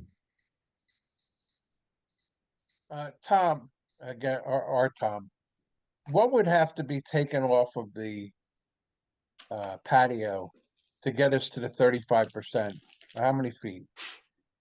They're over by 220 square feet. So what would you have to take off? To get to 220, well, the patio's 500, so you'd have to lop off about half of the patio. So give or take. So instead of 25 feet, it would be like 13 feet or 14 feet. And okay, yeah. So that obviously doesn't make too much sense. I mean, why would you put it up with that small of a patio? Is there anything else looking at this property that could be get us down from what they're looking, where they are to that 35%? Do you see anything that stands out to you? If we're not touching the patio, there's, the driveway is fairly new. The house was recently renovated. So I mean, the only thing that I see is you could shrink the walkways down to 3 feet. I mean, we're talking about picking up square feet here and there. So you could shrink the walkways down to 3 feet in width. The walkway, we'll say to the right, that makes the L shape. You could probably eliminate most or all of that and just have a very small connection from the driveway to the patio. Again, we're talking about fractions of a percent, then that leaves you with the patio. And actually the way it's drawn, its dimensions show 25 by 20, but it's actually shown at 25 by 18. I just measured the whole thing. So the 610 is accurate. It's just the dimensions are a little off. So again, what you see visually is actually 25 by 18 in terms of the grayed out area. So, it'd be hard to get that, reduce it by even a percent. Even what I just talked about, but I mean, that would get you closer to 35%. So. Okay, And, you know, the applicant, it sounds like they're willing to put in some screening and drainage, you know, as benefits, we'll call it. okay. All right. You answered my question. Thanks, Tom. Ms. Boland? So you're saying it's not 20 by 25? So the dimensions, meaning the arrows and the numbers, say 20 by 25, but the actual, we'll call it rectangle, is actually 25 by 18. Okay, Is because what I I was just looking at 20 by 25 and I thought a 20 by 20 patio would be adequate.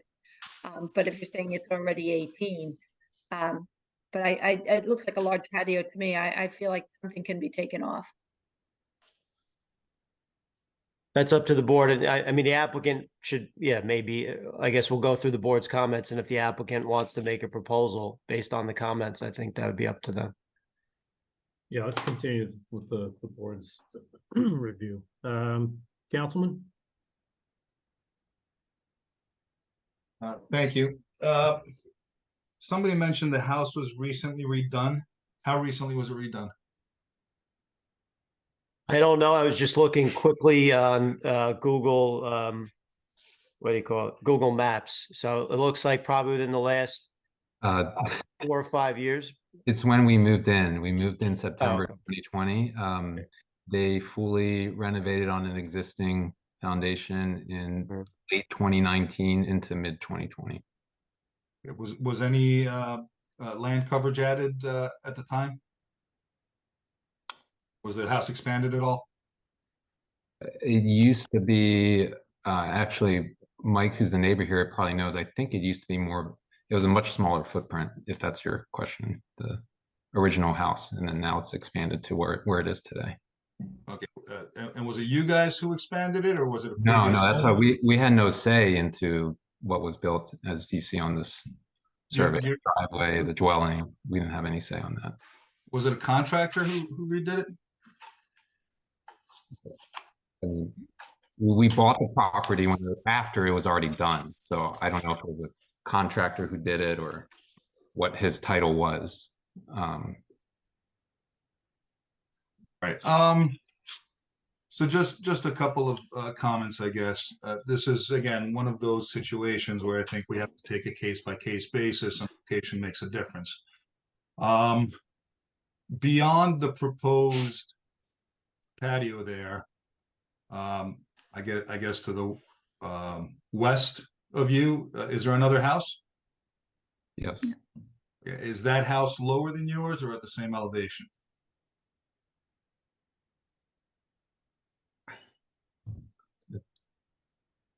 I don't know if I can answer that confidently. I don't know the exact. All right, if you walk out of your driveway and you make a left, are you walking downhill, uphill, or is it level? Seems about level. The water drainage, again, because we had a recent water issue, goes down our driveway and goes east towards the Summit and Hillside intersection, towards the drainage there.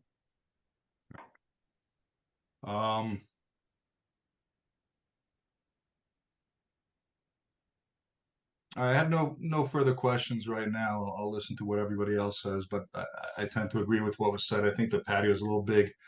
It could probably be pared down a little bit to try to make it more friendly for purposes of the drainage and so forth. Thank you. Okay, thank you. Mr. Mayor? Yes, I'm looking on Google Earth right now, and to Summit, it goes down to Bogart, and it drops to me about 20 feet. Isn't that true, Mr. Ip? If you walk from Summit down down Hillside Avenue, your property is pretty flat, but immediately at the end of your property, it drops significantly. Isn't that true? I think, yeah, there is going down to Bogart, there is a drop off, but at least when I walk it, it seems like it's beyond our property line, I guess. I don't know, but yes, I think what you're saying is definitely correct. So my concern is your current lot is 9,562 square feet. An average house is 7,500. And we see a hardship of when we have lots that are undersized. So your lot is significantly oversized. It appears to me to be 27% bigger than 7,500. When I do the numbers, 9,726 divided by 7,500, I get a 1.27, which means it's 27% bigger. So you're on an oversized lot and you're asking for a patio, which I totally get. Everybody wants a patio and you certainly want to finish your home, and you're bought the home as is. But to what I'm seeing, it looks like at your property line, it begins to drop off to the next house. So, and the patio is being put between your house and that drop off. So I'm not comfortable with the 37.3% of a 9,726 square foot lot. I think you need to reduce that. At least I would need for you to reduce it if I was going to vote yes. If you were at the bottom of the hill instead of the top of the hill, I would probably be, less inclined to, ask you to do that. But you're on Hillside, you're at the top. Summit drops off to Bogart, and we have to be concerned about your neighbors as well as, it's an oversized lot with a large improvement going from 30.87 to 37.3. So those are my comments for whatever they're worth. And that's it. Thank you. Thank you. Mr. Pfeffer. Thank you. Yeah, first of all, just for the applicant's benefit, just to put this briefly in context, this is a recurring issue. It's an issue that is always of concern to this board. It's the issue of flooding and drainage. And so whenever we're confronted with this type of situation where there's going to be an increase in coverage of property, it creates questions about where's the water going to go, basically. And we've had meetings where people from the community have come to us and very vehemently complained that there's flooding in the streets, there's flooding in their basements. And so this is, so I say that only because I feel like you need to know we're not picking on you, but that this is a serious issue for the entire community. And that's why we're all kind of harping on this question of coverage and drainage and where's the water going, because it's an issue for the entire borough. So that being said, you did mention briefly in passing that you had a water issue recently. Yes. And I'm just wondering what the nature of that water issue. That was so our builder was Avo. I don't know. That was the real estate agent. But he worked closely with builder. So anyways, him and George, when they put in our seepage pit, did not connect our gutter drains correctly to them. So it was a builder error, essentially. So water was backing into our gutters. And that's been fixed? It's now since been fixed. And so, but that's when I noticed where the water was going. When we had, because those two seepage pits on that side yard were draining those gutters on that side of our property where the patio is being proposed here. So understood. I got it. Yeah, duly noted. I am also concerned about water, just like the whole town of River Edge is too, after that experience. So that's why I think, as Tom, the architect, mentioned, I think we're definitely willing to consider something like a French drain or to pair off some part of the patio. That's, I think Tom was trying to do some calculations, but yeah, we're definitely listening and hearing what the board is saying. So I'm not going to belabor the point. I would just say that that's something we need to hear from you, something specific that either involve, at least from my point of view, either involves shaving sufficient dimensions off of the patio, making the patio significantly smaller, which I realize you don't want to do, but you know, in the context of what we're talking about, one option would be to make the patio significantly smaller, or put in sufficient drainage that would be substantially more than what, you know, what the property has now. And that would, you know, give comfort to the board members. I mean, I personally, I think that if you did either one of those things, I could support the application. But I know other board members might lean towards reducing the patio. Some people might lean towards more drainage. To me, any kind of meaningful revision to your application that would address the concern would be acceptable to me. So since I'm hearing that you're open to that, I have no further questions. Okay. Thank you, Mr. Pepper. I'm going to echo the same sentiments that have been echoed thus far by the board members in terms of concerns with the size of the patio and the drainage issues as well. So no need for me to go reiterate those. But what I think, given what you've heard at this point, and by way of comment from the board to your existing application, what I'd like to offer to you at this point is if you'd like to consider your options at this point, perhaps you revise your plans and give some thought to, you know, what you've heard this evening, and reconsider your application and making the necessary or appropriate revisions that would address the concerns that you've heard tonight. I mean, we can also move forward with taking a vote as well, but you know, you have the option, if you'd like, we can continue your application to allow you some time to go with your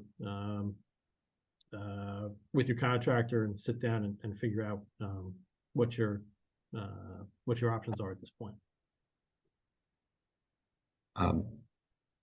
So it takes a lot of effort to get in front of you guys. So I don't know if we would have to like resubmit everything if like we No. continue tonight and then you guys said no, yeah, or Yeah, from a procedural aspect, what we would do is we'd continue your application. You wouldn't have to renotice anybody. Just when you have new plans, you just have to resubmit those for the board to review. We reschedule you on the agenda. right, I understand.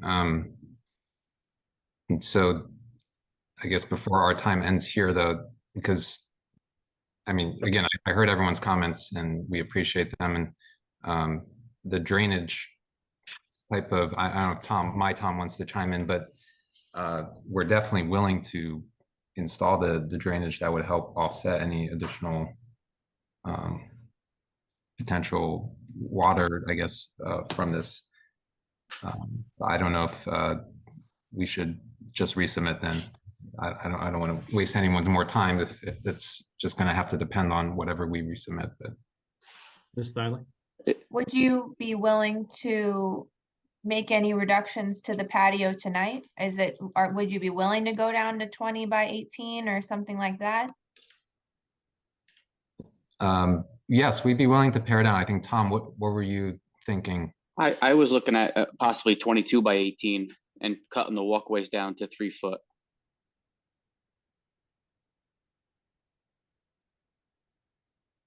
So where does that put us at numbers? 22 by 18. Well, to the patio would drop down to 396 square feet. And then we would just have the walkways.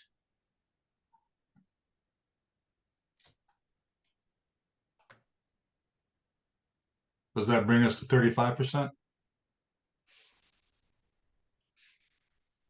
No, but if it went to 35%, they wouldn't have to be before the board. I got that. Yeah. I think it's pretty close to 35 if my. It'd probably be about 521 square feet, approximately.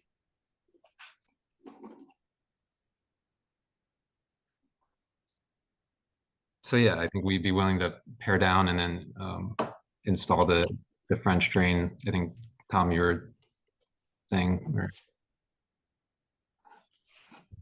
came off, but Yeah.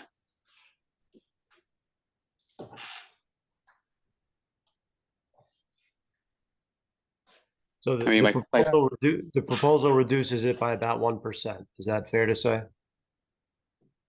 From 610 to about 521 on a 9,500 square foot lot. Yep. Give or take. Yeah. So it would be 36.3% improved lot coverage. Approximately. Yeah. Plus a French drain. Is that what you're saying? Okay. Yeah, Mr. O'Donnell, is there anything specific that you would recommend from a drainage standpoint, or is it more of a field review? I think, I mean, obviously they tried to explain the topography of the site as best as they could. If they are going to revise the dimensions and they're going to implement some drainage for us to review, if they can show how they're going to pitch the patio, just to kind of show where everything's going, because obviously you want to, if it's all going to go to one corner, you want to put the drainage infrastructure there. But it's really up to what they want to install. But just clearly showing it is more or less the key aspect here. And would you be willing to work with the borough engineer to determine the location of any additional drainage mitigation, such as a French drain or? Of course, absolutely. Yeah. And Mr., you mentioned you had seepage pits on the property already? Yeah, because I think when the home was rebuilt, it was per regulation to put those in. Yeah, that's probably, yeah. Those are located, you said, where the patio is? Or no, not there. Do you know approximately where? I can, since they just did that work recently, I can, so it is approximately, you see where the last tree would be on the top? Yeah, so the two of them kind of start right around there. Probably offset about 8 feet in from the fence property line, similarly from the top property line, something like that. And they're side by side. Okay.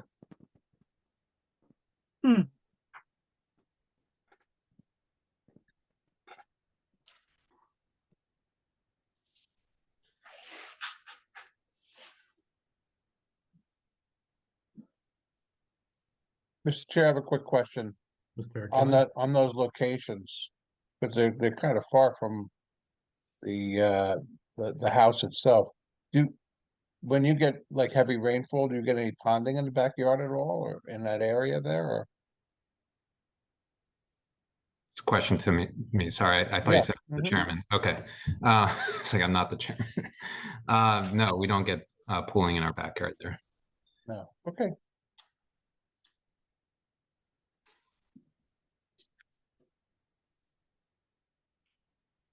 Mr. Merman, any comments from you?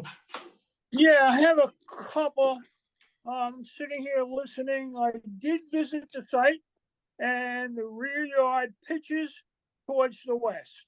The drainage that we were talking about is the street drainage, not the site drainage of the rear yard. So the rear yard has a pitch to the west. That's number one. Number two, if we need to give some guidance to the applicant if he's going to work with the borough engineer, I would say that from what I hear, maybe a number of 36% would be might be considered, and that would be with a French drain system that goes into the current seepage pits. That's the way I'm looking at it right now, from where we stand. and at that point, if they came back, I would recommend that they have a fixed percentage with the drainage and let them rearrange their patio walkway system whichever way they want it. That's what my thinking is right now. We're wasting a lot of time with numbers, and I think we need some guidance, and I think that might be the consideration you want. That's the way I look at it, Mr. Chair. Okay. Does that work for you, Mr. Ed? Yes. Okay. Any other questions or comments from the board? So basically, we would put this in suspension until the applicant works out his situation with the borough engineer's office. Is that what we're looking at? I mean, I think the other thing we could, I mean, Ms. Steinle, I believe we could take action on it this evening, subject to the borough engineer's input. Is that correct? Yes, we have done that in the past, where if the applicant agrees to reduce the patio as described to 22 feet by 18 feet and the walkways to 3 feet in width, and install the drainage working with the borough engineer, then the percentage of the improved lot coverage would be based off of those reductions. Even if we don't have the exact number right now, we could still take action. Okay. Comments from the board on that? So just to be clear, then they wouldn't have to come back. They Yeah. they would just have to meet those, they would Yeah, just and have to comply and with them. submit all the updated plans showing those changes that we discussed today, submit them to the borough engineer, and work with him to determine the location of the drainage. If the board wants to proceed tonight, we could do it like that. Mayor? Marina, if we decided to go with Mr. Merman's suggestion of not delineating the shape of the patio, but simply saying 36% and drainage, could we also do that? Yep, we can do that too. So if that's what the board says, okay, based on what all the reductions that were discussed tonight, the applicant would be permitted to up to 36.3% improved lot coverage. They can decide where to cut. We did that with the last with an application at the last meeting. So that's possible too. Mr. Merman, were you 36.3 or 36? I said 36, but 36.3 would be acceptable. The big thing is we're slightly over the 35. We're concerned about drainage, and we've got that taken into account, especially putting it underground, into a seepage pit system, which is ideal. And the other thing we have to discuss is the screening, and that's the way I'm looking at it.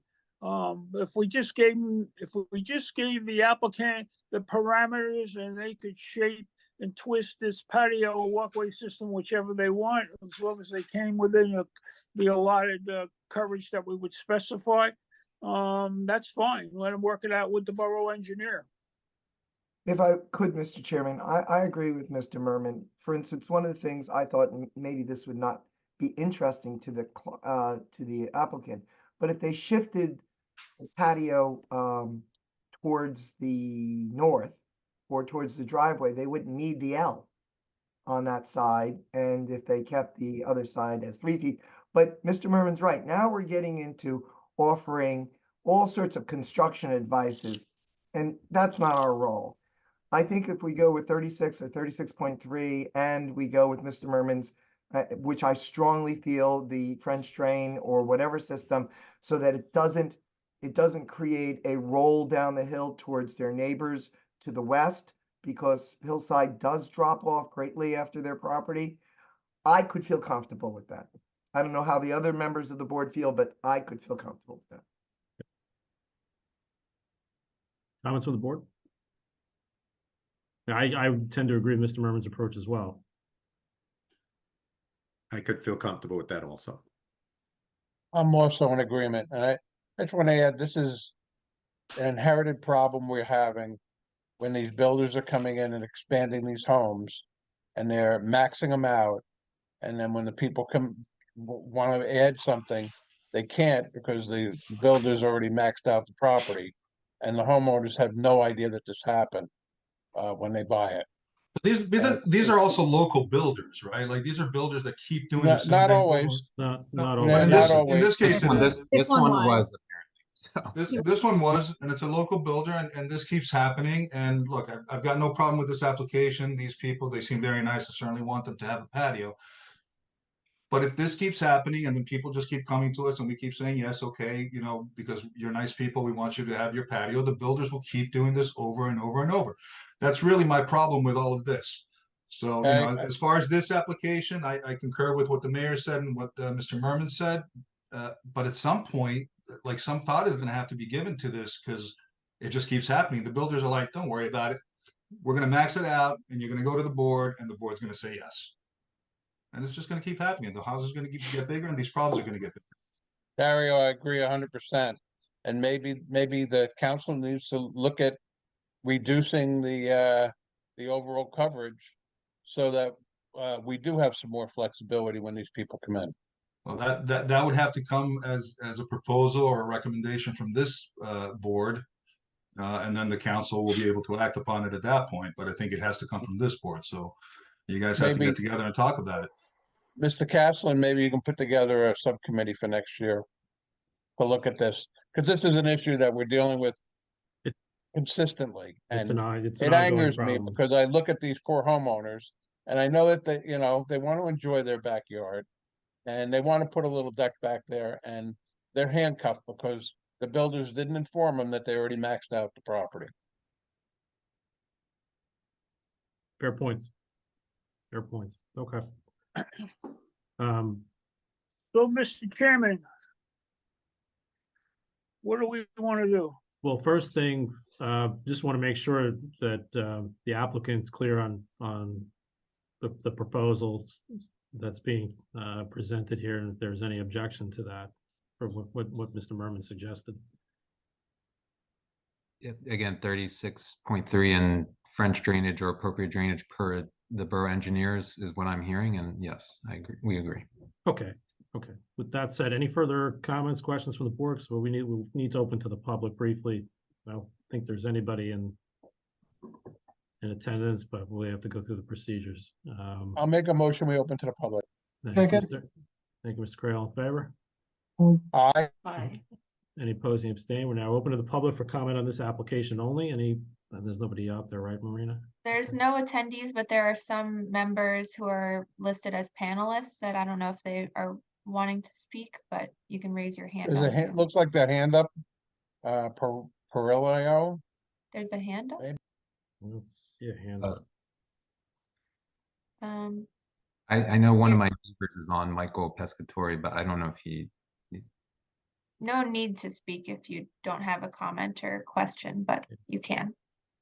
Sorry, my mouse was hanging over it and that's where the hand was. Oh. I apologize. All right, I All think right, that's, so we're I think good. that's fine. So I'll take a motion to close to the public, please. So moved. So moved. Okay, thanks, Mr. Pfeffer, Mr. Arkelian. All in favor? Aye. Aye. Opposing, abstain. Okay, we are now closed to the public on this application. Mr. Merman, Okay, you ready for a motion? we'll look for a motion on the application, please. Okay, I'm gonna make a motion and we'll have to massage it if necessary. I'll make a motion regarding the Angelo Ip residence, 929 Summit Avenue, River Edge, block 202, lot 29. The motion grants approval for the following. The existing front yard setback of 24.6 feet on Summit plus the 19.5 feet on Hillside Avenue is noted and formally legalized. The improved lot coverage shall not exceed 36.3%. And the layout of the walkways and the patios with drainage shall be determined by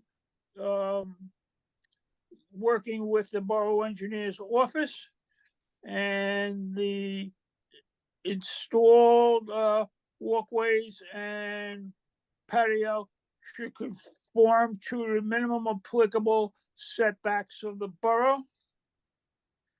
The drainage to be worked out with the borough engineer shall consist of a French drain system to what appears to be the existing seepage pits in the rear yard, and the routing and the installations and all details will be, as said, worked out with the borough engineer. The applicant shall install some privacy screening to provide not only the family privacy, but the neighborhood privacy of the deck. And the questions by the borough engineer and his report regarding drainage and so forth, and it be worked out. Let me see if I got those. They had Costa, yeah, here you go.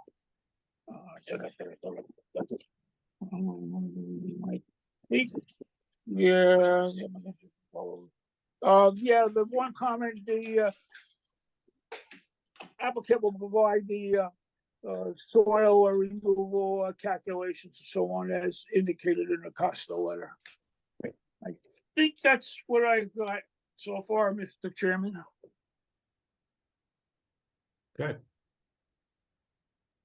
Did I miss anything? Do we have to massage anything, or I'd like to hear from the applicant if I missed anything? No. No, okay. So with that, we can have a second on a motion and vote on it and clear the decks tonight. Look for a second, please. Second. Thank you, Mr. Pfeffer. Ms. Steinle? Thank you. Mr. Mayor, Yes. Mr. Caslin, Yes. Ms. Boland, Yes. Mr. Merman, Yes. Mr. Pfeffer, Yes. Mr. Cray, Yes. Mr. Arkelian, Yes. Councilman Kaniga. Yes. All right, the motion passes. Okay. Yay. Congratulations, folks. Congratulations. Thank you. Thank you, Good everyone. luck. All right. Moving along. Our next item on the agenda this evening under new business is Catherine and Nicholas Sartori. Property is 131 Kensington Road, Block 815, Lot 2. The application is seeking approval for development of a two-story addition to an existing dwelling and additional improvements to the property. I believe the applicant is here this evening, and I think your architect is here as well. Good evening. That is correct. Good evening, everyone. Again, Nick Sartori, my wife, Catherine. This is our 2-week-old Lily, and we also have a soon-to-be 5-year-old Natalie also living with us. So we moved into River Edge a little over 5 years ago. Sorry, We love- before you start. I'm gonna have to swear everyone in. If you Sorry. please raise your right hands. Do you swear or affirm that the testimony that you're about to give will be the truth, the whole truth, and nothing but the truth? Yes. Yes. All right, and Mr. Appel? Yes. Could you please provide your background and qualifications and your business address? My name is Lawrence Laurance, Appel, principal of Appel Design Group Architects. We're located in Florham Park, New Jersey. I hold a Bachelor of Science degree in Civil Engineering as well as a Master's in Architecture. I'm here this evening to be admitted as an expert in architecture. My license is current. In addition to my license, I'm NCARB certified, and I've appeared before numerous boards in the surrounding. I don't believe I have appeared before the borough before, but I have appeared in Hackensack, Newark, Garfield, Wayne, Paramus, Bloomfield, Morristown, bunch of other municipalities as well. Okay. Thank Any you. any questions from the board on Mr. Appel's qualifications? Okay, great. Thank you. All right. Mr. Sartori, first of all, congratulations on your newborn. And Thank you. We'll turn the floor over to you. If you would, for the benefit of the board, if you could give us information on your application, what you're seeking by way of relief from the board. Yeah, absolutely. So sorry for jumping the gun a little bit there, but we recently moved to River Edge about 5.5 years ago. We are looking to continue to actively grow our family, as you can see. So we're hoping to expand a little bit upon our current dwelling, and we've been working with Larry from Appel Design Group, and we're going to turn it over to him to give a little bit more information and some testimony about what we're looking to accomplish here. Okay. Great. What I'm going to do is, just for purposes of I'm going to share my screen, if that's yes, that's all please right. do.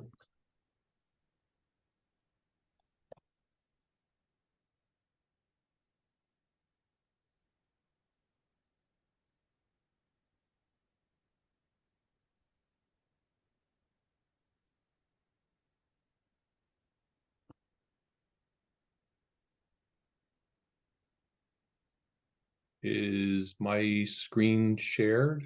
Do you see the drawing? Yes. Yes. Yes. Okay, doesn't seem highlighted right now, but it's the architectural drawing. There we go. Yep. Okay, perfect.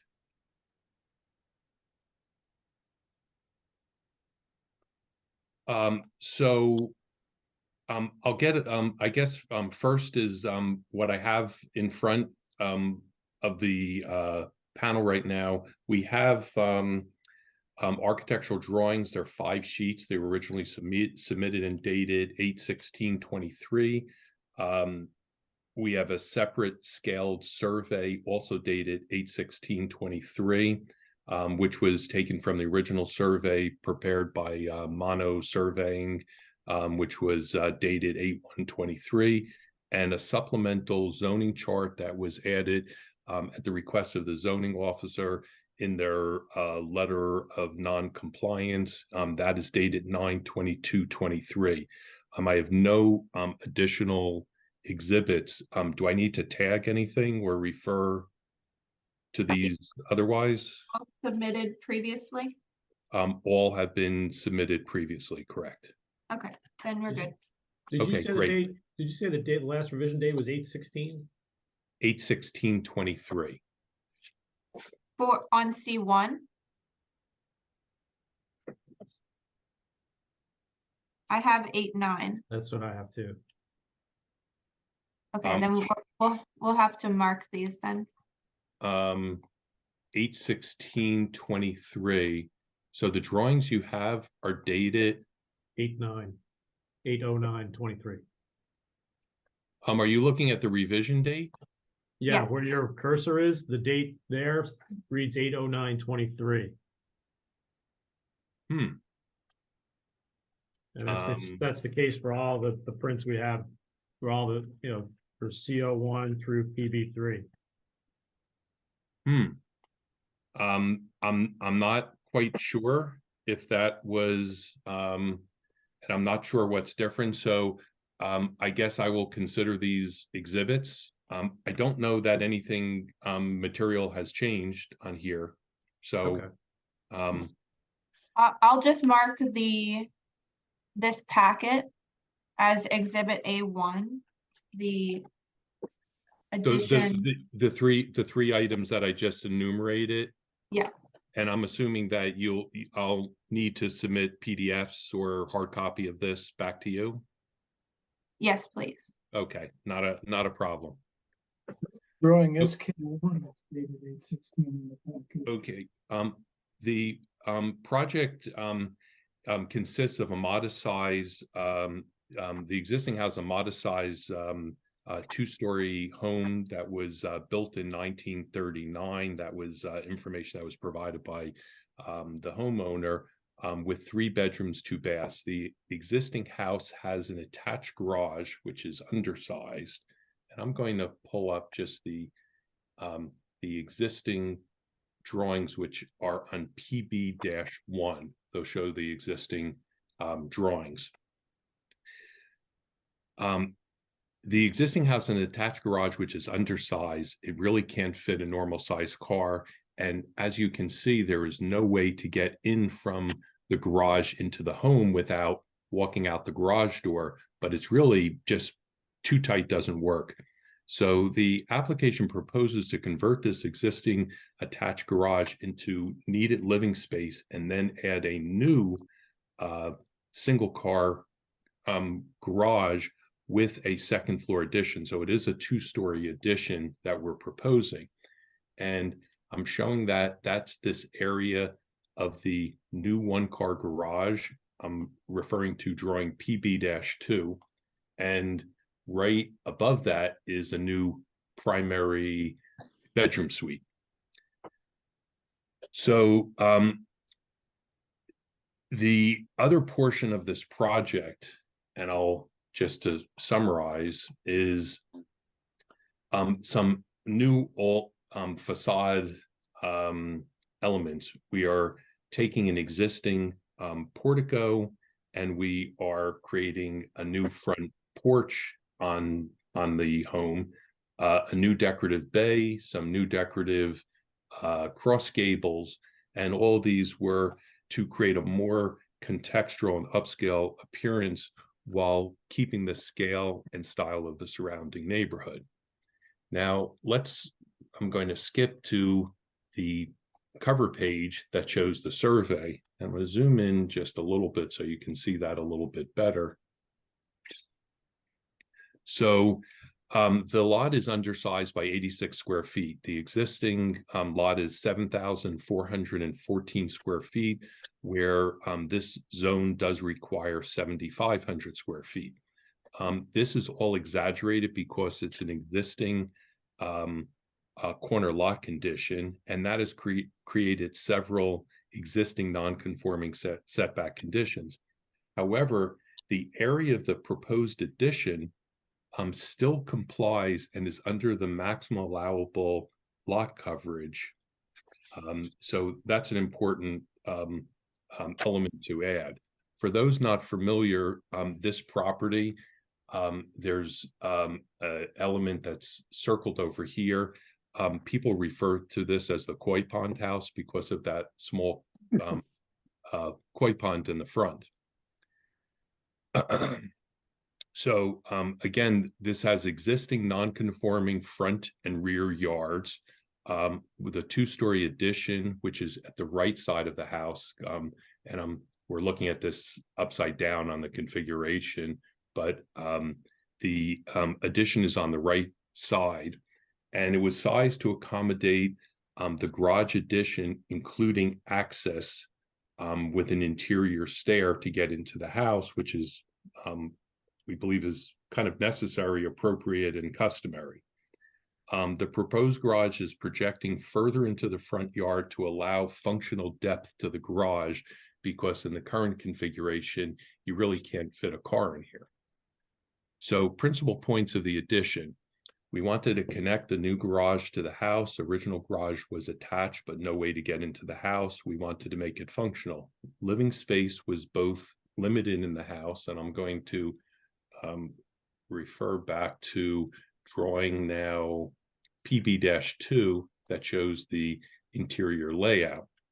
So the living space was both limited and did not flow well with furnishings and for everyday life. We've expanded the kitchen. We've added a powder room. There was no powder room or bathroom at this level. We have on the second floor, we built directly over the garage, and this worked out very well. We were able to add a bedroom, so this went from a 3-bedroom house to a 4-bedroom house. And we've redesigned the primary suite, which now has its own bathroom. There was only one bathroom on the existing. So the other improvements, I'm going to point again to the front of the house. We have the front porch, which is roofed but otherwise open, an accent bay window. That is where the front garage was. 2 accent cross gables, decorative gables that are constructed over the main roof. And the intent of all of these was to add visual interest, improvements to the existing house, and primarily decorative, as well as to enhance architectural interest. So the principal points of the variance here: this is a corner lot, it's undersized, it's in the R1 zone. As I mentioned, 7,141 square feet, where 7,500 square feet is required. We are fully conforming with the maximum lot coverage in the zone. We are at only 20.24%, where 25% is permitted. However, in spite of this undersized lot configuration, we worked very hard to stay at the maximum allowed impervious lot coverage of 35%. And that was the subject of the zoning chart that we resubmitted to the town. This is one of those other documents. I'm assuming this document is in your package, dated 9/22/23, the supplemental zoning chart. No, I do not have that. Okay, So that, well, we'll just make this. this is part of those 3 pieces that are the exhibit in here. It is identical to what's on the drawing. The only thing we did is the request of the zoning officer. We had broken down all of our calculations showing how we got to the 35%. And those are all enumerated on this chart in here: the proposed building, the accessory shed, the front porch and steps, the rear patio with porch, the driveway and walkways, and tabulating that. And we are just under that 35%. And that was part of the intent and the design. So I'm gonna mark this sheet as exhibit A2. okay, so we have an A1 is the first 2, and A2 is the separate. Yeah, the scaled survey, I have that one, so I don't need to mark that, but just the first thing and the first document, and then this one. Okay. So if I may, Larry and Marina, this chart is included in the land use board zoning application on page 7. Okay. I thought it was submitted, but thank you for clarifying that. But regardless, it's one of the exhibits, so it's part of the application right now.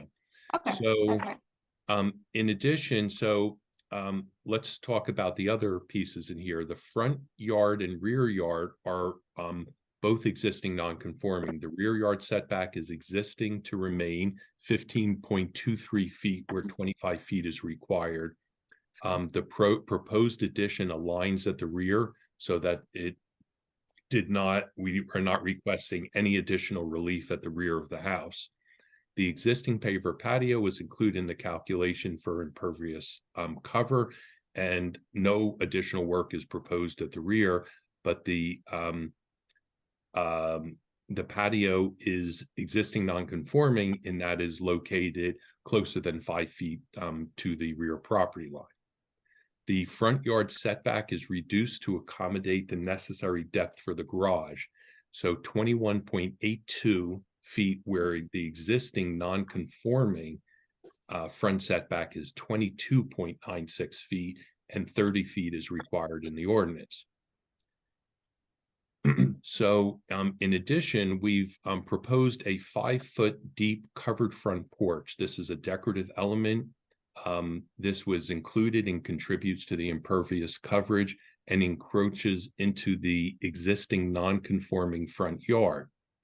The existing entry portico which was located, I'm going to go switch back to the survey so that you can see this a little bit more clearly. The center area, there was a small entry portico that was centered on the house, and we've taken that and redesigned it and extended it to each side to accent the front body of the house architecturally. So this is 5 feet deep. So the existing front entry portico had a front setback of 19.63 feet, where the proposed porch would be 18 feet. So it sits a little bit in front. It's an open structure. Section 416-13 of your ordinance explains that covered front porches of 35 square feet can project 5 feet into a front yard setback, but we can't take advantage of this relief in any way because of the existing nonconformity of the front setback. However, in this case, we're only projecting 5 feet beyond the existing front facade, which is existing nonconforming, and the area of the front porch and steps are modest at 161 square feet. We believe, and we'll go on and describe this a little bit more, that we believe this element is important not only for the architectural design of the house, and I will kind of go back to the architectural elevation, and it will show what this does. While it does require additional relief, we believe these kind of elements provide both architectural interest and help to demask the central body of the house, and I think provide the contextual elements that are both appropriate and found in other areas of town. So we believe that this is a good addition to the house.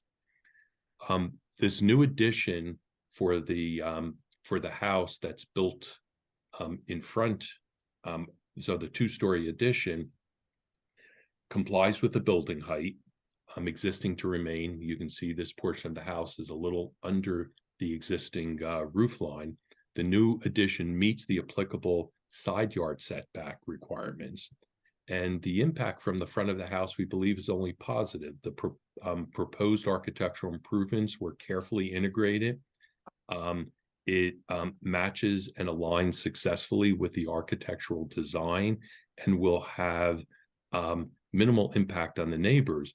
I would actually say that the neighborhood would benefit greatly by the enhanced curb appeal and the aesthetic improvements without any known detriments. Again, the front is already non-conforming. The additional architectural diversity will only enhance the streetscape and positively impact the mass of the house. The owners plan to also add some new landscaping. So along the foundation areas of the house in here and under the bay window, they're proposing some landscaping. And this was an item that was addressed in the engineering report or questioned in the engineering report. So we wanted to indicate that we are, the applicant will be providing some new landscaping as well. Another item was exterior lighting.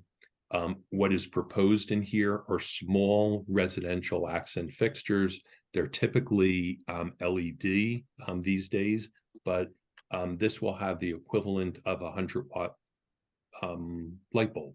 And this is consistent with what is customary and appropriate for these type of houses, and there's not going to cause excessive glare or lighting to spill out over onto other properties.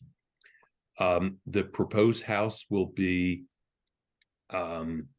clad with, instead of conventional siding, the owner has elected to use a shingle style siding and trim, and most likely this will be a deep green color, and we're providing stone along as an accent along the base of the house, again, as an architectural accent.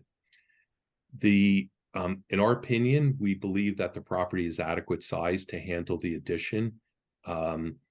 The addition is modest in size and not out of character with other homes in the area. As I mentioned, we did receive the engineering review letter from Costa Engineering. We have reviewed that. I've addressed, I believe, most of these comments during the testimony. One of the items I did not address was stormwater. So we will address the stormwater. Will satisfy the comments and address these regarding stormwater management directly with the engineering department when we permit the project. As well, we will also address and file a soil movement application where applicable. However, due to the minimal disturbance, and this is really will be a minor category in here, the additional foundation wall and the footings will probably be under, certainly under 10 cubic yards. And there's no new basement. Then those basements are typically what would generate large amounts of soil movement. So in consideration of the above testimony and the attributes of this application, we believe in our professional opinion that the requested relief can be granted without negatively impacting the neighborhood, neighboring properties, or creating any detriment to the public good. I'm complete with my presentation. Okay, thank you for that, Mr. Appel. Mr. Behrens?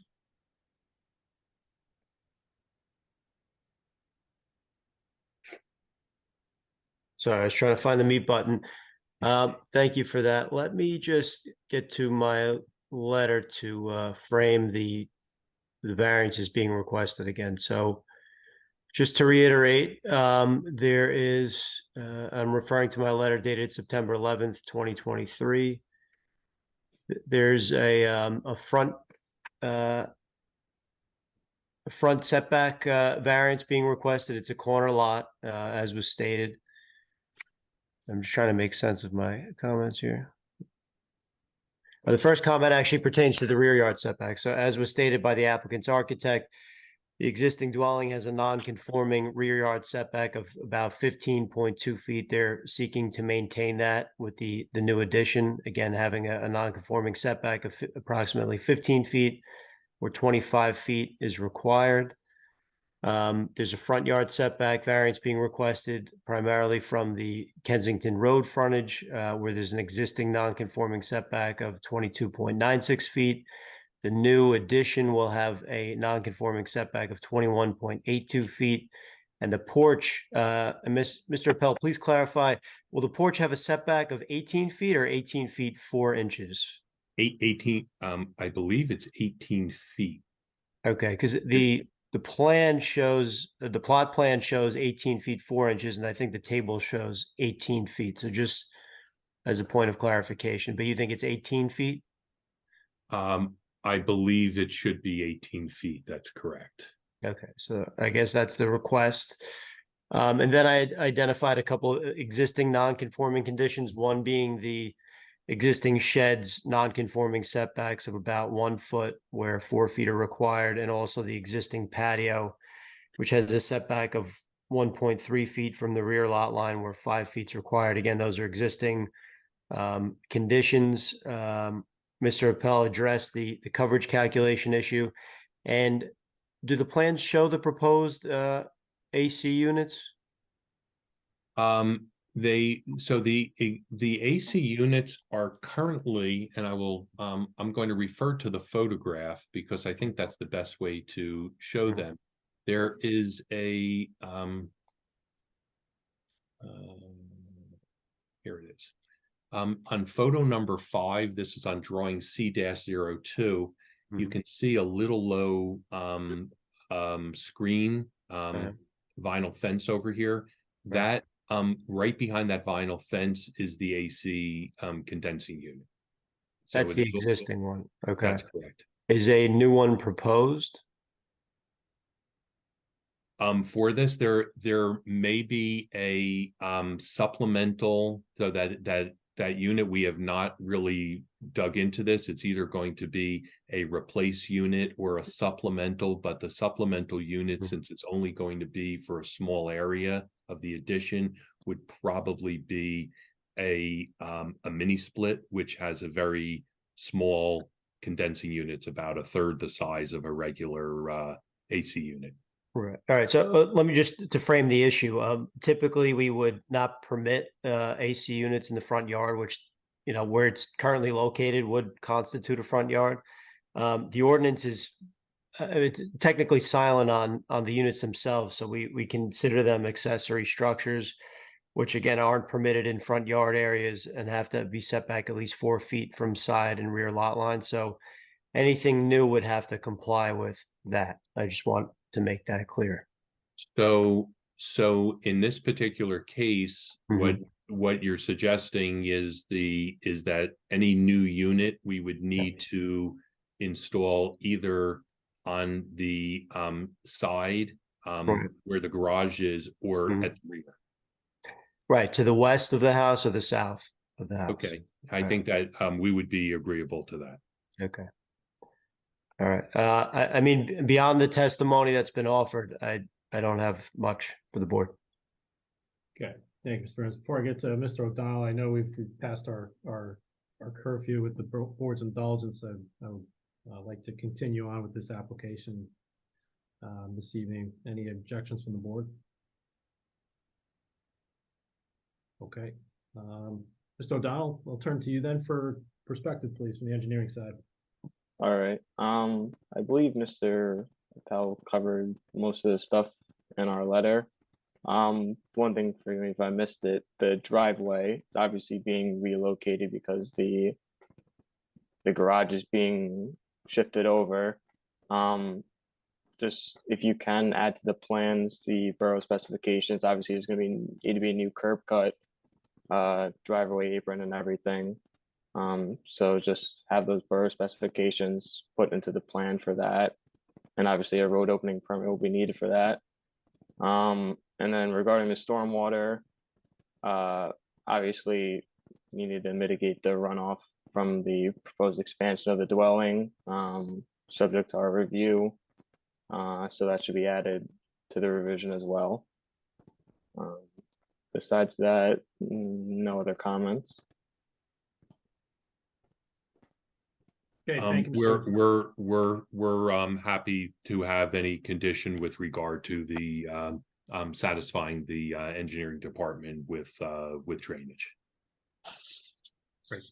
All right. Thank you for that. Let me turn to the board now for questions. Mr. Eric Killian, I'll start with you if I may.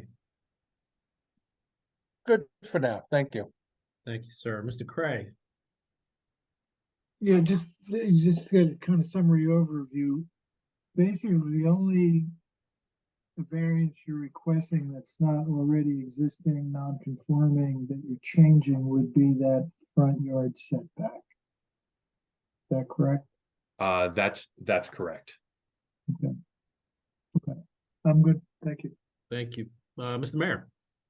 I'm good, thank you. Thank you. Ms. Boland. Yeah, I have no comments. Thank you. Councilman.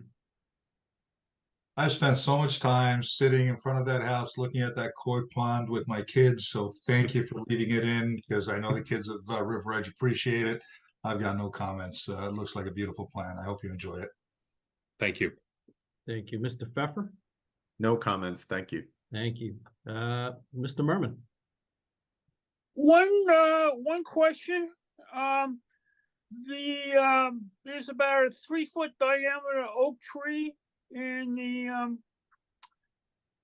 the corner of the lot next to the shed. Does that tree remain or is that coming out? So let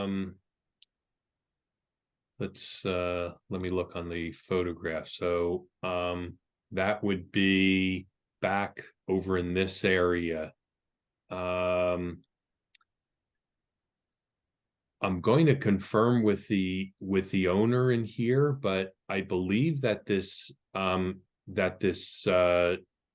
tree should be fine.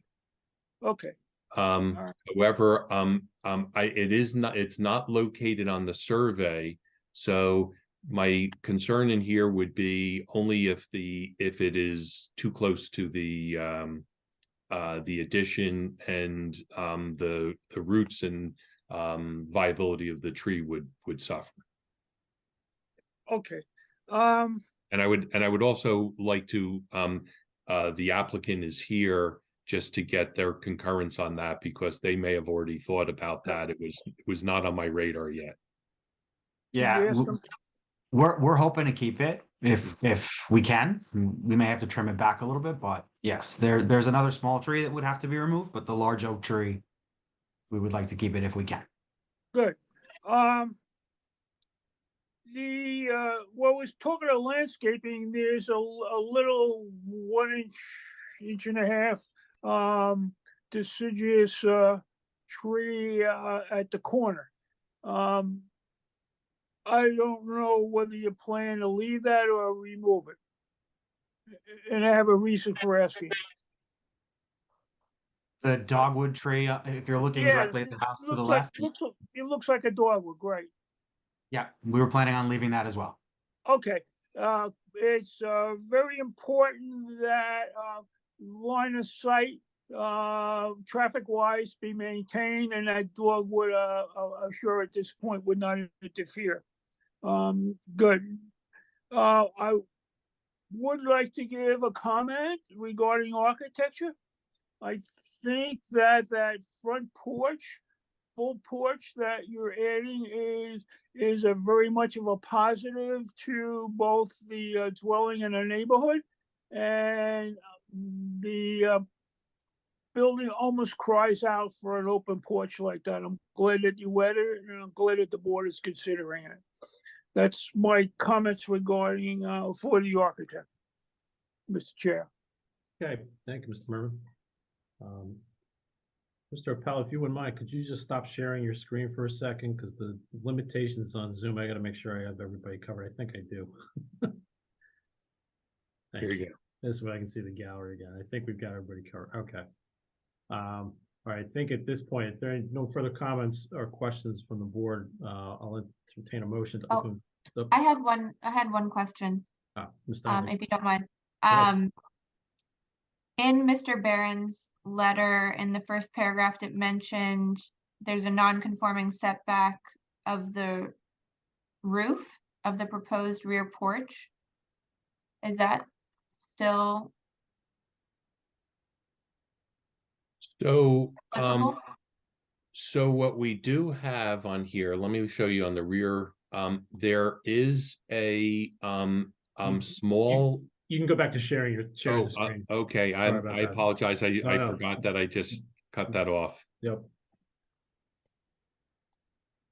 So I'm now referring to the architectural drawings, drawing PB-3, looking at the rear elevation. There is a small, and it's not brought down to foundation. There's a small portico roof on brackets hung from the building facade. So I am not quite sure whether this would actually be considered an encroachment, because it's just a hanging roof projection in here, no foundation or otherwise.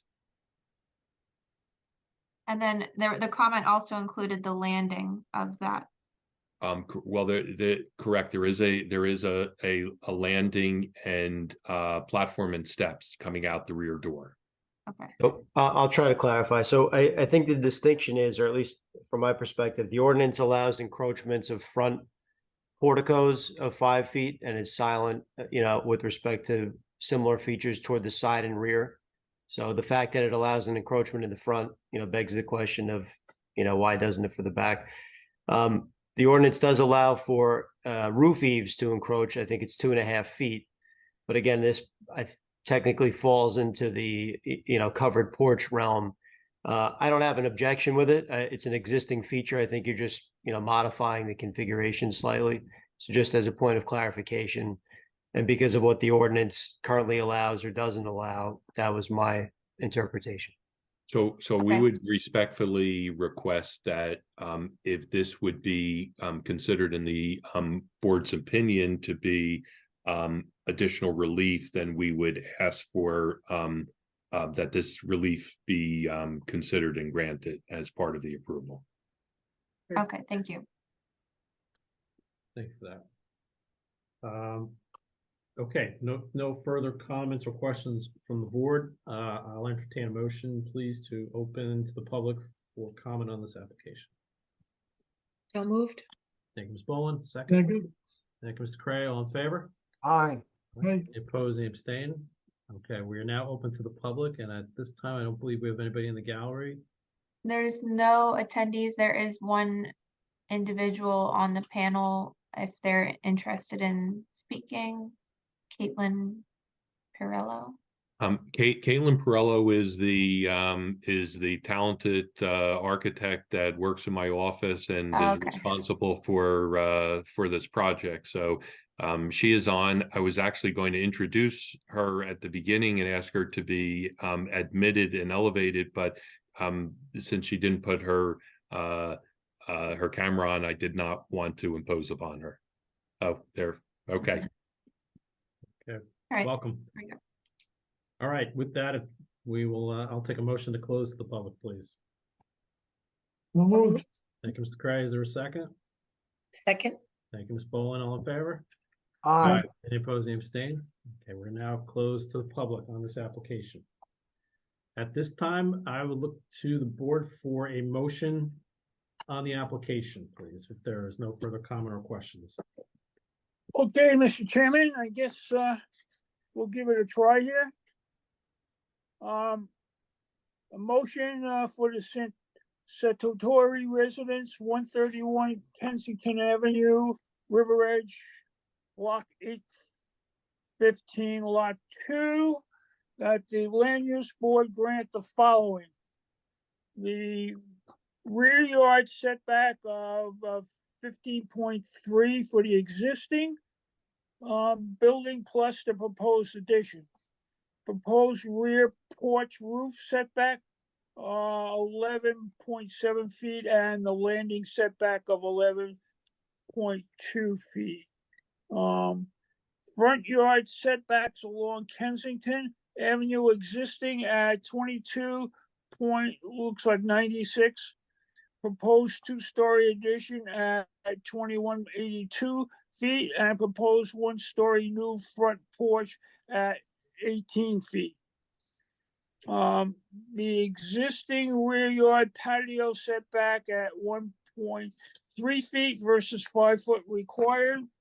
There is no improved lot excess, so that's out. The existing remaining shed in the rear yard is going to remain, and it requires it's 1 foot from the property line, and it requires a variance. That the applicant will also conform to the and adhere to the applicable cost of engineering comments, especially related to stormwater and so forth. Comment that Costa had was 22-foot driveway width shall not be exceeded.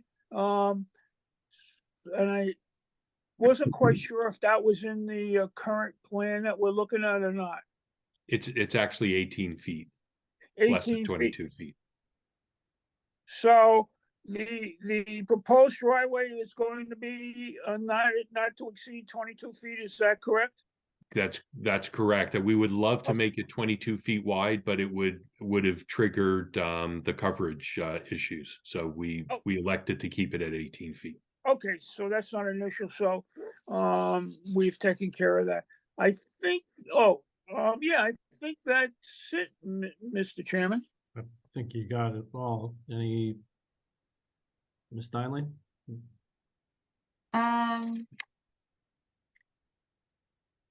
The only other thing was that if the air conditioning units are added, they would comply with the borough code regarding location and setbacks. And that the line of sight would be maintained for that one, for the corner, where there's an existing tree. Okay, do we need that as a condition? We can. Yeah. Okay, fine. All right, except. May I offer a comment? I don't know whether, because it's closed, whether I can make a comment or. No, go ahead. No, go ahead. The only clarification I would have is that the approval for the AC unit, if they were to replace or upgrade the existing AC unit, that it could remain in the current place so they don't have to rewire or put new line set in, but any new or supplemental unit would be placed accordingly. Can that be how that condition is worded? Tom, I would refer to you to answer. I don't know, was that part of the relief that was noticed? Certainly anything new, I think you're conceding would go in, an approved location, that's fine. If the board approves this plan with the existing non-conforming conditions, that may be a way to handle that. If the board is so inclined to accept that condition.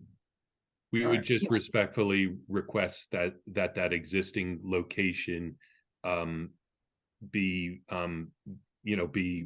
accepted so that if that unit, if the desire would be to replace that unit, it would not trigger a need for a variance. I would just add, subject to it being screened. I think it's currently screened with fencing, fencing or landscaping, I would say. I think that is quite reasonable. Mr. Chairman, do we have to poll the board or can we just rule on this now? Well, we'll do it this way. Comments to the board? Any on that? Works for me. Okay. So, Mr. Merman, if you want to include that as part of your motion? Okay, so be it. I think he spoke it quite well and I'll let Marina write that. Yeah, so you could replace and re-screen with fencing or landscaping the existing AC units in their current location. But anything new or supplemental would comply. All right, very good. So the motion is amended to include that. Okay, thank you, sir. There a second from the board? Second. Thank you, Mr. Pfeffer. Ms. Stanley, when you're ready. All right, Mr. Mayor, Yes. Mr. Caslin, Yes. Ms. Boland, Yes. Mr. Merman, Yes. Mr. Pfeffer, Yes. Mr. Craig, Yes. Mr. Kellion, Yes. Councilman Kenigo. I think he dropped off. I think we just lost him. We lost him. Well, the motion passes regardless. Okay. Okay. Congratulations. Yes, congratulations. I'm looking forward to that new dwelling with the front porch. It's going to look nice. Thank you. Victor, congratulations on that beautiful new River Edge resident you got there. Thank you. Thank you. Thank you. Thank you very much. I appreciate the board staying with it past the 10 o'clock time. Absolutely. Have a good night. All right. Thanks again. Good night. For the just for the record, on the agenda, we did have an old business matter for Coretta Investments LLC, 298 Taft Road. That application has been formally withdrawn by the applicant pursuant to the applicable requirements. So that will not be on any future agenda. With that, unless anybody else has anything in new business, I appreciate your indulgence in sticking around late tonight and also for juggling the agenda a little bit and moving things around. So thank you very much as always. Okay. With that, I'll take a motion to adjourn. So moved. I'll do that. Second. All in favor? Aye. Aye. Any opposed, any abstain? We stand adjourned. Good at night, everybody. 10:25 Night, p.m. everybody. Good Thank you, night. Thank you. everyone. Have a good night. Night.